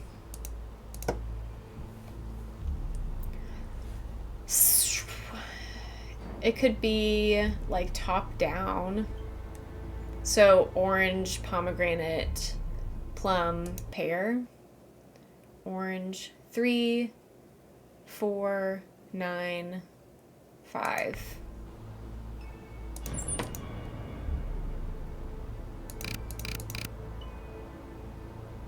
Pear, plum, orange, pomegranate. What did I say the first time? Pear, plum, orange, pomegranate. 5, 9, 3, 4. So I was almost there. 5, 9, 3, 4. Money! Dear Mr. Ellison, I regret to inform you that your submission has not been selected for the Progress Connecticut Evolved exhibition. The selection process was difficult and all submissions were evaluated for quality, originality, and intention. Unfortunately, your work did not meet our criteria. We thank you for your time and efforts, blah blah blah, you have been rejected. Michael Joseph. Passed away in his hometown of... Okay. He will not be missed. Key. Okay. She won't take the money, I guess. Assuming this is the key. Oops. I need to switch to my hands. Did I read all of the letters? I just saw one, I think. And I have to redo this. That's mean. 5, 9, 3, 4. Oh, I see. Yeah, okay, so lots of people... Oh! Oh, wait. Wait. Wait.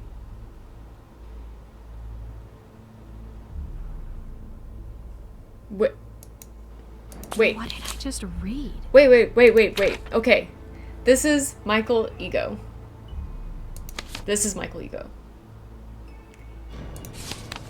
Juniper Bennett. Gerald Cook.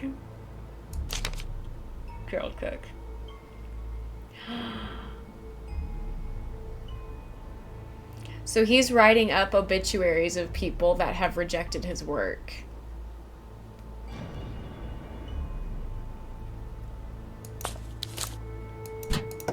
Dark. I knew I didn't like him.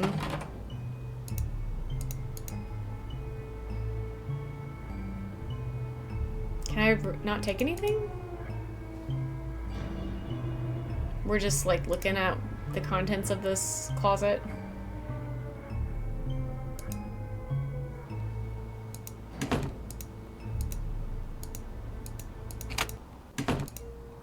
That's kind of major. I feel like I need to report that. Kind of feel like I should report that. Whoops, that's not my room.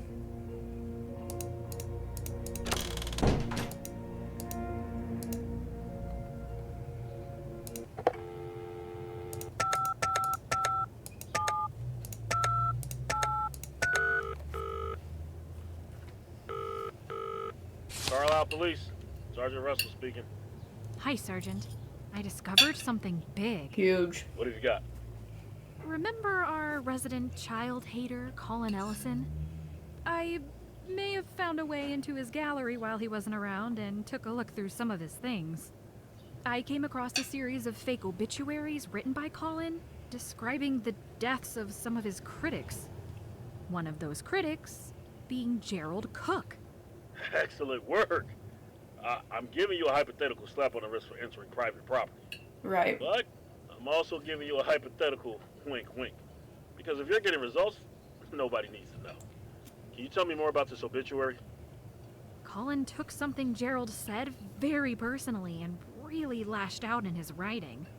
The thing that stood out most to me was Gerald's death date was marked as last month. So Mr. Ellison had recent altercations with 2 of our victims now? Yes. And since we're looking for proof of foul play, I found what looks to be a key card to an apartment.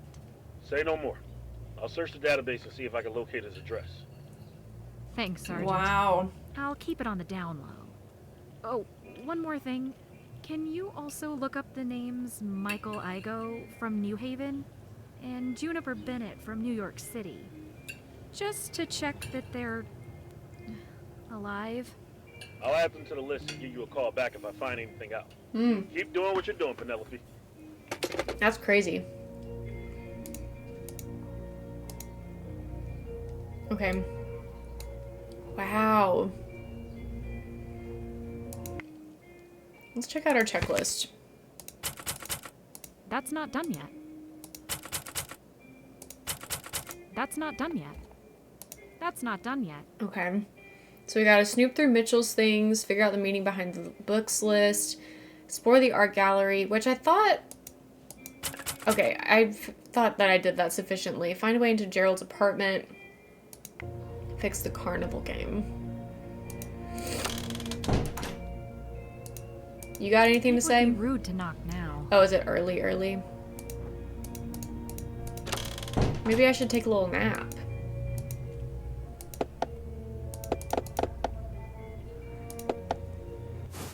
Take a little nap time.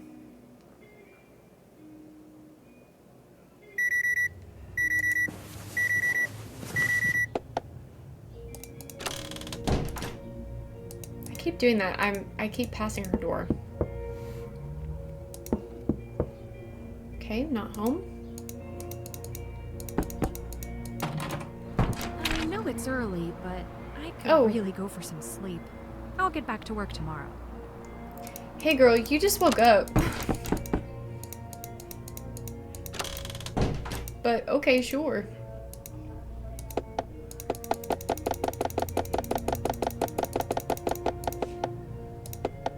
That's pretty much right now.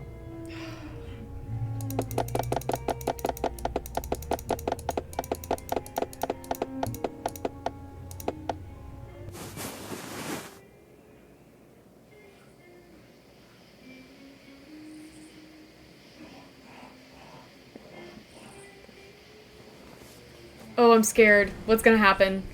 Oh my god.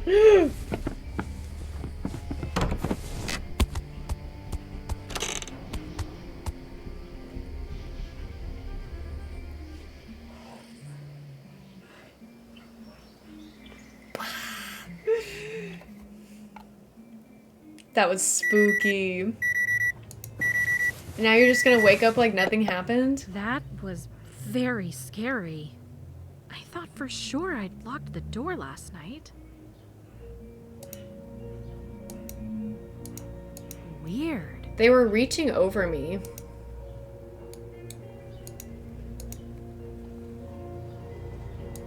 We're definitely calling the police.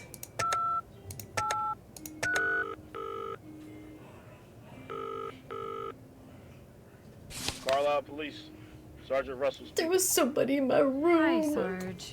There was somebody. I just wanted to call in and let you know that someone There was broke somebody into my in room here. last night while I was sleeping. What? Are you alright? I'm okay, just rattled. They didn't hurt me. They ran as soon as they noticed I was awake. Well, that's a relief. Can you describe the intruder? Any details at all? Not really. Right, why didn't we call when It it was happened? dark and I totally it all agree. happened so fast. They were wearing all black and a face mask. But height, male or female, age, I don't even have a guess. Understandable. Starting today, I'm gonna send someone out to periodically patrol the building overnight. Smart. Zimmerman, you just volunteered yourself. This will not happen again. The last thing we want is for you to be in danger. Yeah, me Thanks, too. Sergeant Russell. That does make me feel a bit better. Penelope, keep your wits about you and stay safe out there. Always call immediately if something doesn't sit right. Will do. Thanks for talking. Keep us updated.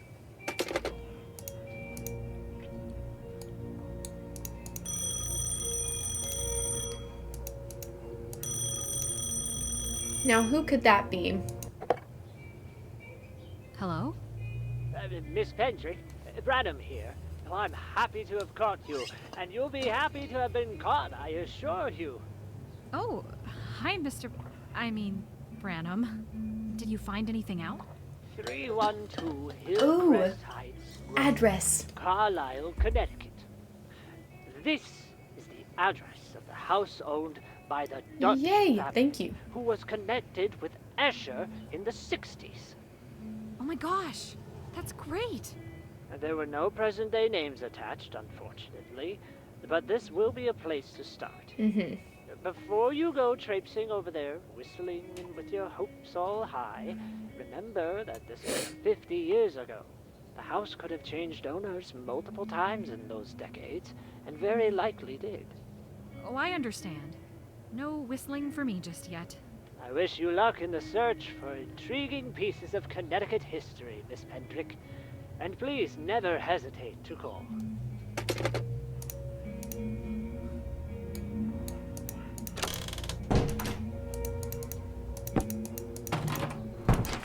Oh, that was quick. I hope I'm on track here beautiful. and not just wasting precious time. What a beautiful house.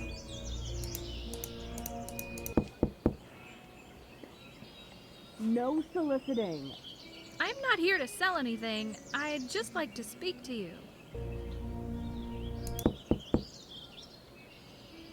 I said no soliciting. Don't force me to report you for trespassing. I'm going to need a different approach.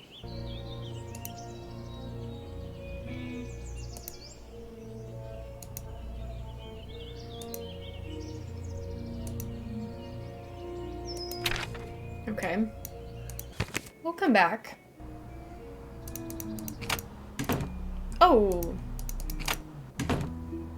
It's not time yet. Probably ought to save soon. You're probably right. Post break-in.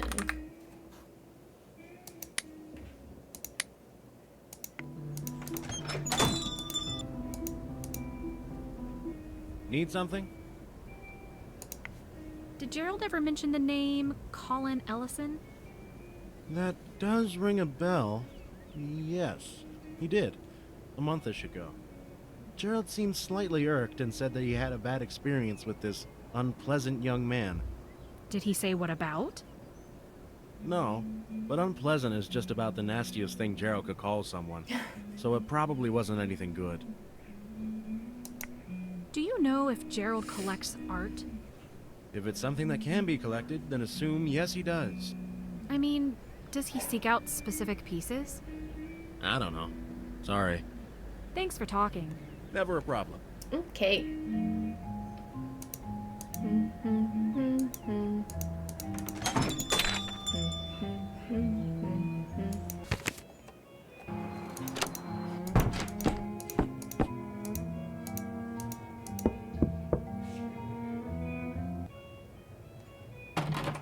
You again. Yeah, expect to be seeing me at least twice a day. Have you ever seen anyone sketchy around the apartments? Once in a while, a peaceful meth head will wander through because the building looks abandoned. But they don't usually hang around once they realize they can't get into any of the rooms. You've never dealt with any burglars or break-ins? Did you get broken into?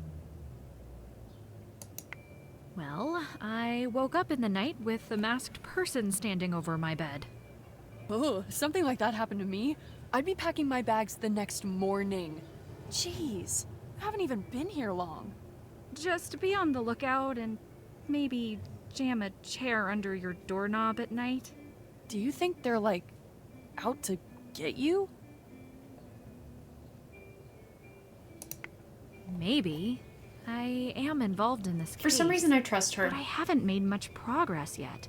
Well, someone thinks you're a threat, so looks like you're doing something right. Maybe it's just a women protecting women type of feeling. You're an engineer, right? Would you know how to fix an old machine? Engineering is a very broad field, you know. What kind of old machine? It's an animatronic type carnival game. I have so many questions, but let's just focus on this one. How is it broken? Like, it won't turn on, it's on but won't move. It won't turn on. It eats your nickel and then doesn't do anything. Assuming there's nothing wrong with the power cord, your best bet would be to check the back for some kind of panel. Mm-hmm. If you can look inside, the problem will be much clearer. Thank you. I was wondering, what do you know about the town of Carlisle? Any history? Anything unique? Anything dangerous? It's a town. It's an old town. The only unique thing about it is that it's not dangerous at all. So there's nothing you've heard about the town's past that stands out?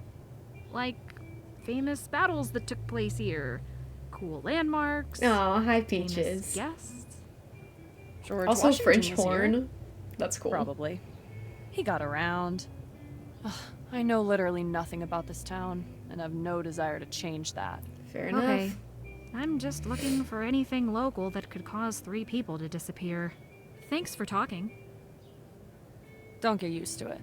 Okay, so now I can maybe fix the machine. Or at least figure out that the problem is rust, because I'm assuming that the problem is rust. We'll find out. We will find out if I'm right.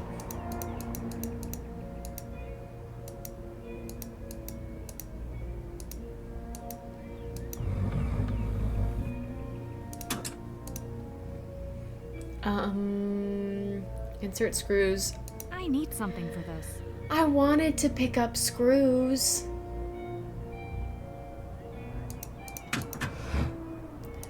Y'all saw me try to pick up the screws in that box. It is absurd that I could pick up a straw from the entrance to the apartment building, but I couldn't pick up screws from a box.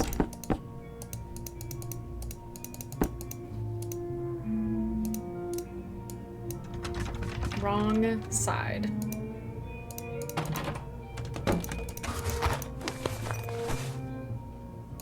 That's crazy.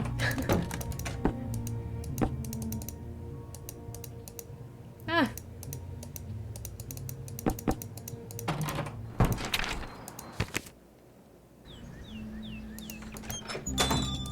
It does feel like logical that you wouldn't be able to pick up certain things, but screws feel like a logical thing to pick up. I think that's why I take issue with that one. Okay. Positive, negative. Insert screw into either positive or negative to add or subtract. All numbers must have one screw. Total 20. Why would we... Yes, exactly. Why were we allowed to grab the used straw when we didn't know that we needed it? It's okay. It's just a minor complaint. Okay, so this is gonna be lots of math. Who's ready for lots of math? Not me. Let's start. I need a screwdriver, I guess. Do I not? Oh, I'm holding it. Got it. Gotta engage the math brain. I'm gonna pull out a calculator because I definitely can't do this in my head and I don't really want to do it on paper. So, what we have right this second is, let me just add all these up really quick so that we know where we're starting. All of these added up equals 115. Let's say we're just going to go ahead and take away 27. That feels like a good bet. And then I want to take away, how about 13? So now we're at 75.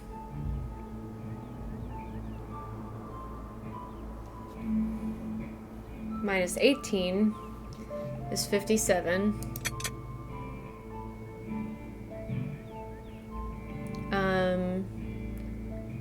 Minus 9 is 48.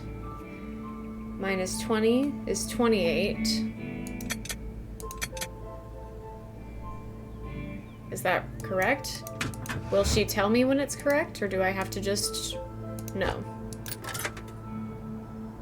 Okay, so she will probably tell me when it's correct, and that is not correct.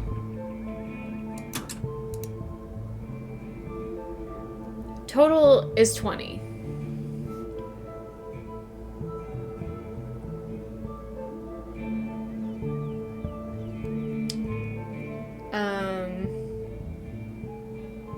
This puzzle is a little sneaky.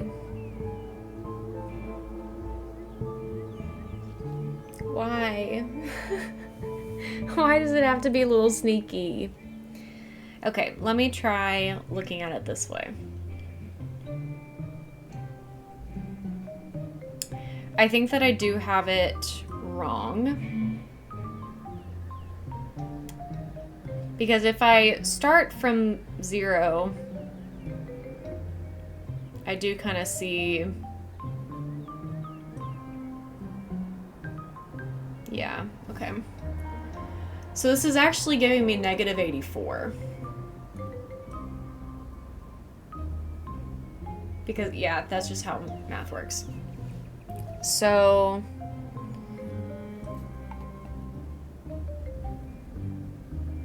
I'm I'm still not sure if I'm gonna be thinking about this correctly if I do it this way, but we're just gonna try. We're just gonna mess around with stuff until we figure it out.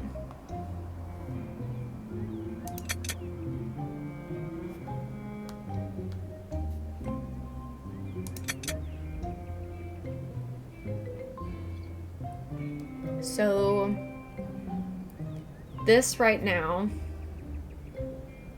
is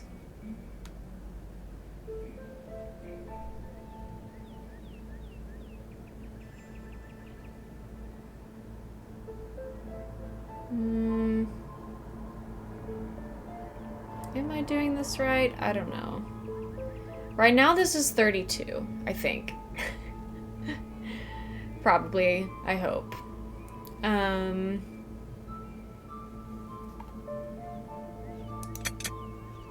Does Penelope tell me when it's right?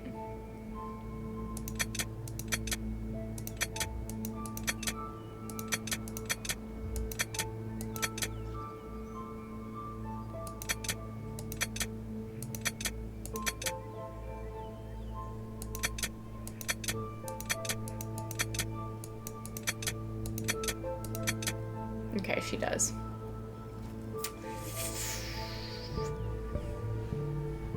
I hate math. Yeah, I'd like a nudge. I hate math.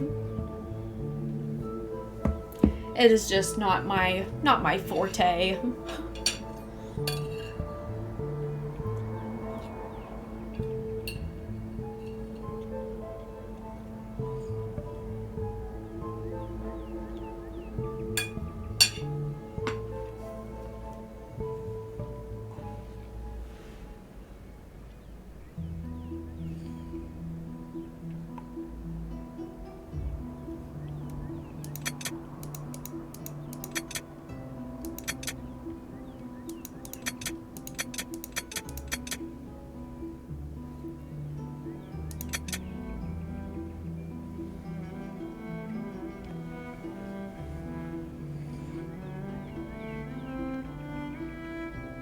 Subtracting from the total if you've added everything isn't accurate. Right.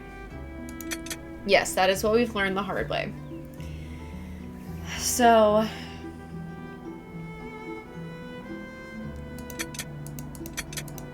we're starting with 0.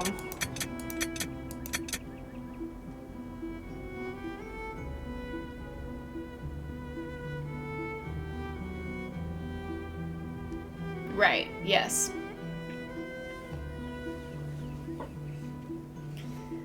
Okay, so starting with 0, let's say -5, just so I can get something here. And then +13, and then -8. Now we're back at 0.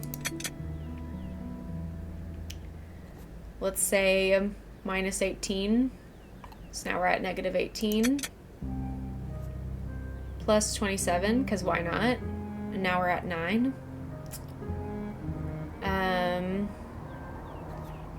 -20 is 11. +9 is -2.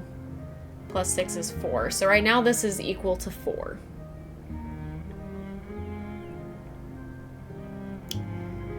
So I feel like the best way for me to do this is just do it like one full attempt at a time instead of going like number by number. I don't know if that makes sense.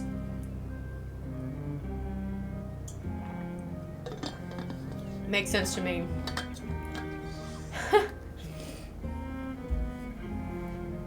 Okay. So let's start over, because this is currently we're at 4, which is not the answer we're looking for. Let's try +5 -13. Now we're at 8. +8 equals 0. +18 is 18. -27 is 9. I think this is going to be wrong also. because then plus 20 is 11. This is closer, but it's not quite right either. Minus 9 is 2, plus 6 is 8. Let's try starting with 18. We're gonna go minus 8 is 10, plus 18 is 28. Minus 27 is 1, plus 20, this is still not right, is 21. Minus 9 is 12, plus 6 is 18, but that's closer.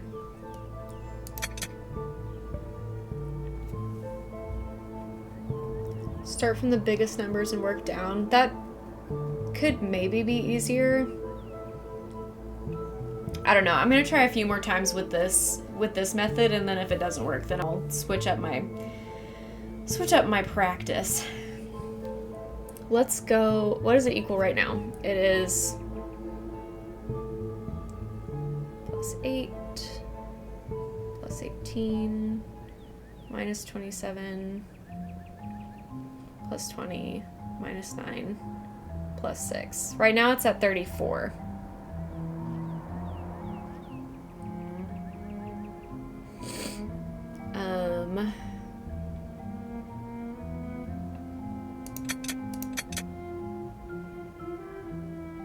I think if I'm doing it correctly, then it was at 34.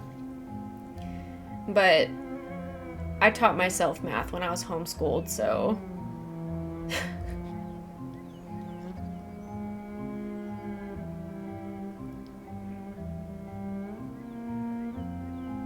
yeah, I know.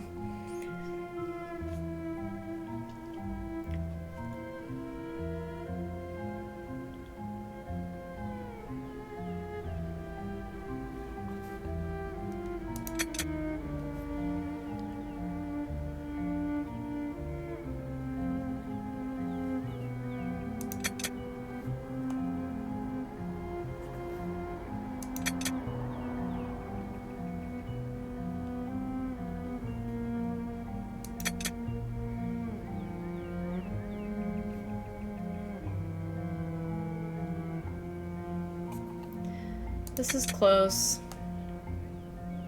This was 18.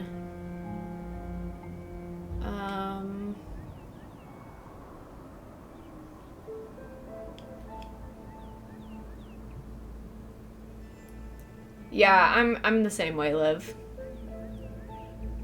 We'll get there, we'll get there. This might be the last puzzle that we do tonight, but we will get there in this string. Mark my words. Okay, let's try starting with -5 plus 13, we're at 8, plus 8, we're at 16, minus 18, for fun, we're at -2, plus 27, we're at 25, plus 20, 45, minus 9, 36. So now we're at 30.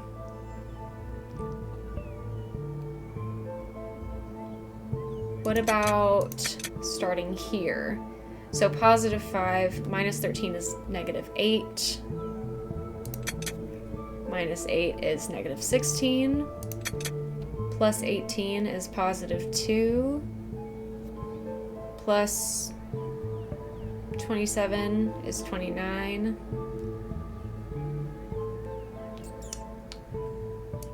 Minus 20 is 9. Plus 9 is 18. Plus 6 is 24. I bet it's really hard to brute force. Considering that this is how it's going for me.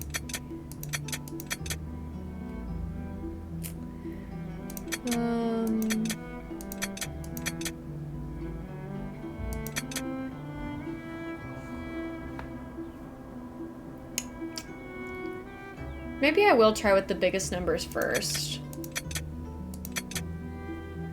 I don't know how I feel about that. We'll see. We'll see. We'll try one. So let's start with positive 27 plus 20 equals 47. Let's say minus 9 is 38. Minus 18 is 20.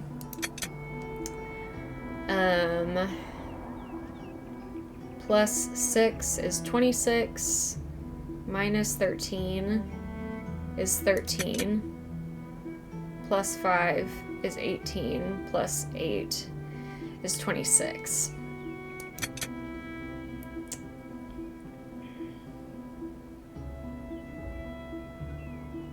I once brute forced a puzzle I was told was basically impossible to brute force because of the number of possible combinations, and I took that as a challenge. Yeah, I've done that before too. 100%. Okay, I think I do like starting with the bigger numbers, so we're gonna try this again. And we're gonna go up to 47 by doing the positives here. We're gonna go minus 8. And then minus 5. I did that wrong. 39 minus 5. 34. Minus 6 is 28.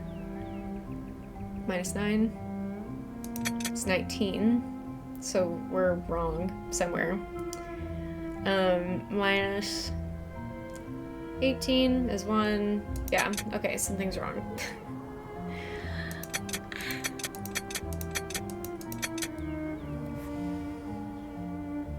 What if we do positive 27 minus 20 and then start with 7? Minus 5 minus 8 minus 6 plus 9 plus 18 plus 13. That's 28. I think I may be mathing wrong too. I bet that's driving some of y'all crazy. So I apologize. Yeah, I'm talking fast and I'm not showing you my work, so it's probably sounding a little bit silly. A little bit jarbled. What if some Penelope Pendrick veterans that maybe perhaps remember this puzzle tell me what the top 2 are? Maybe. Just maybe. I don't know, maybe that's a good idea. You can let me know if not. You basically treat the numbers double, huh? Add all the numbers together and start subtracting it. I tried that the first time and that doesn't work. You basically treat the numbers double.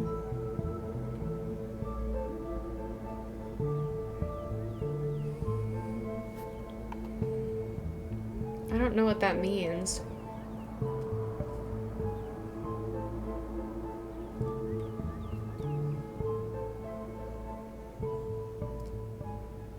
Subtracting 5 isn't minus 5, it's minus 10? What?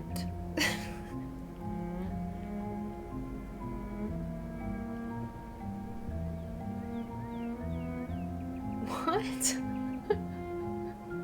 Because you didn't add 5s, that's 5 less, but you subtract 5 too, so minus 10.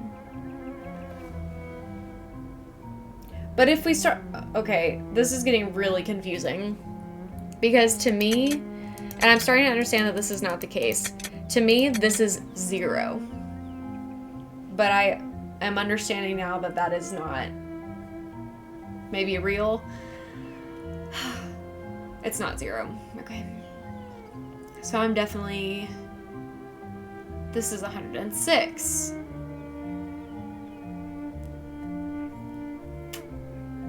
Okay. Because you added everything. So 0 would just be if all of the holes were empty.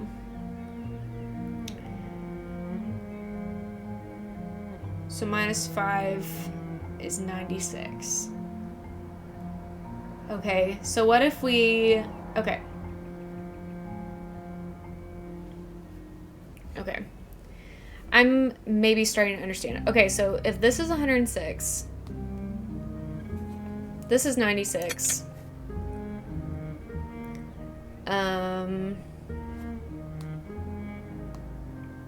This is 80.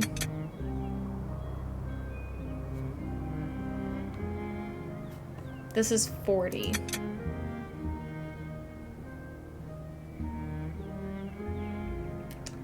But I don't really want it to be 40, because that'll be hard. How about -36? Now it's at 44.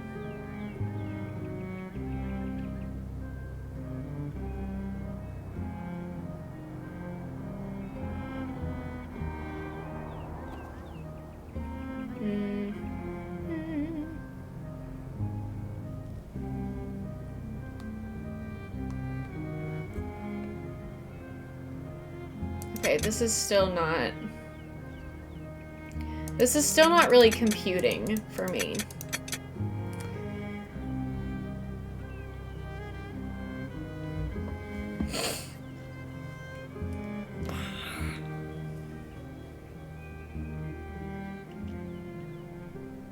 Right now, this is 106. If I do this, it's 90. If I do this, it's 50. If I do this, then it's 38.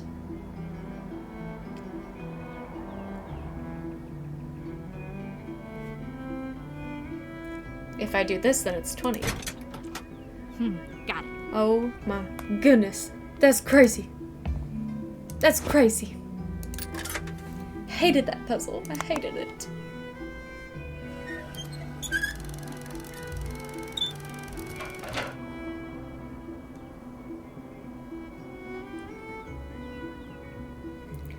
What? What the freak?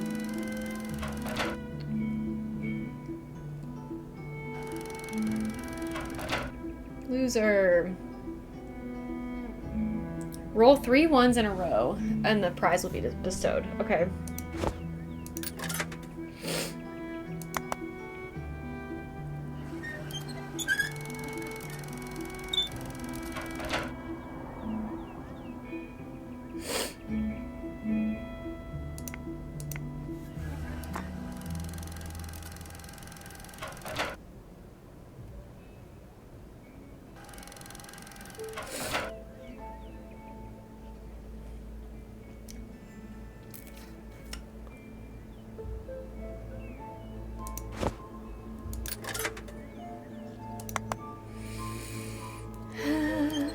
We're gonna need more quarters.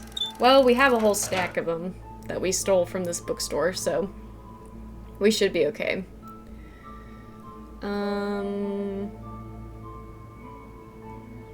What if I do this? Oh, there's one.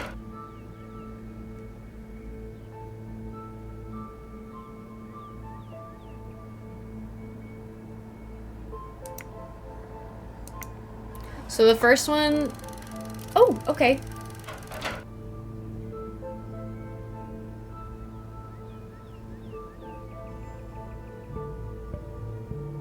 The one is... like right there, isn't it? Oh, shoot. I almost had it. I almost had it. That was really close. If we get the same... If we get the same dice to start out with, then I am on the right track.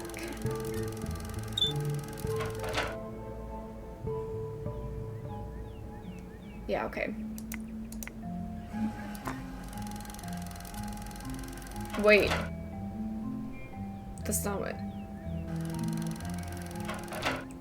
Wait.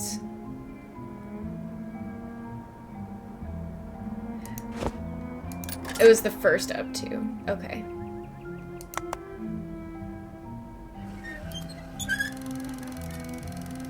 Oh, that's what that die is for. Okay. That makes sense.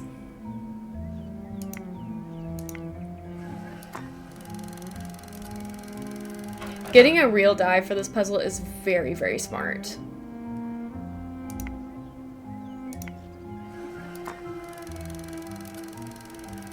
Okay, so the 1 is right above the 4, so I would assume...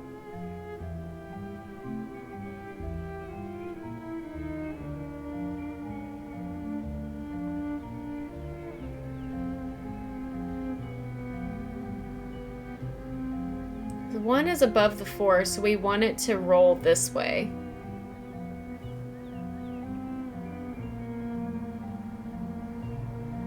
We want it to roll this way.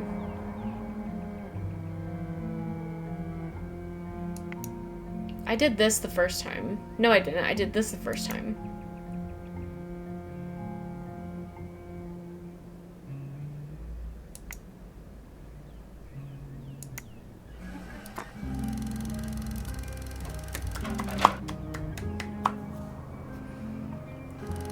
Yay! Winner! Winner, winner, chicken dinner! Don't know what I expected.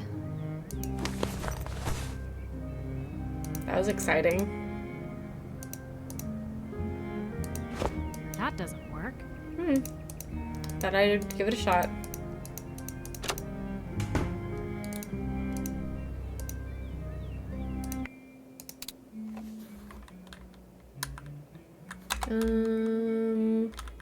Game fixed. Sure. Task notes. That's not done yet. That's not done yet. That's not done yet. That's not done yet. That's not done yet. That's not done yet.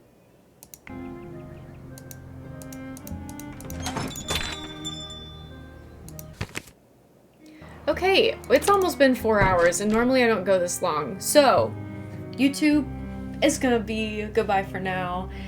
We will pick this back up in a couple of days, so never fear. The playthrough continues. If you'd like to catch me live sometime, you can follow me on Twitch. And if you follow me over here, you'll get notifications when I go live. Or you can continue watching the VODs here on YouTube by subscribing to this channel. And either way, no matter what you decide, I love you so much, and I will see you next time. Bye.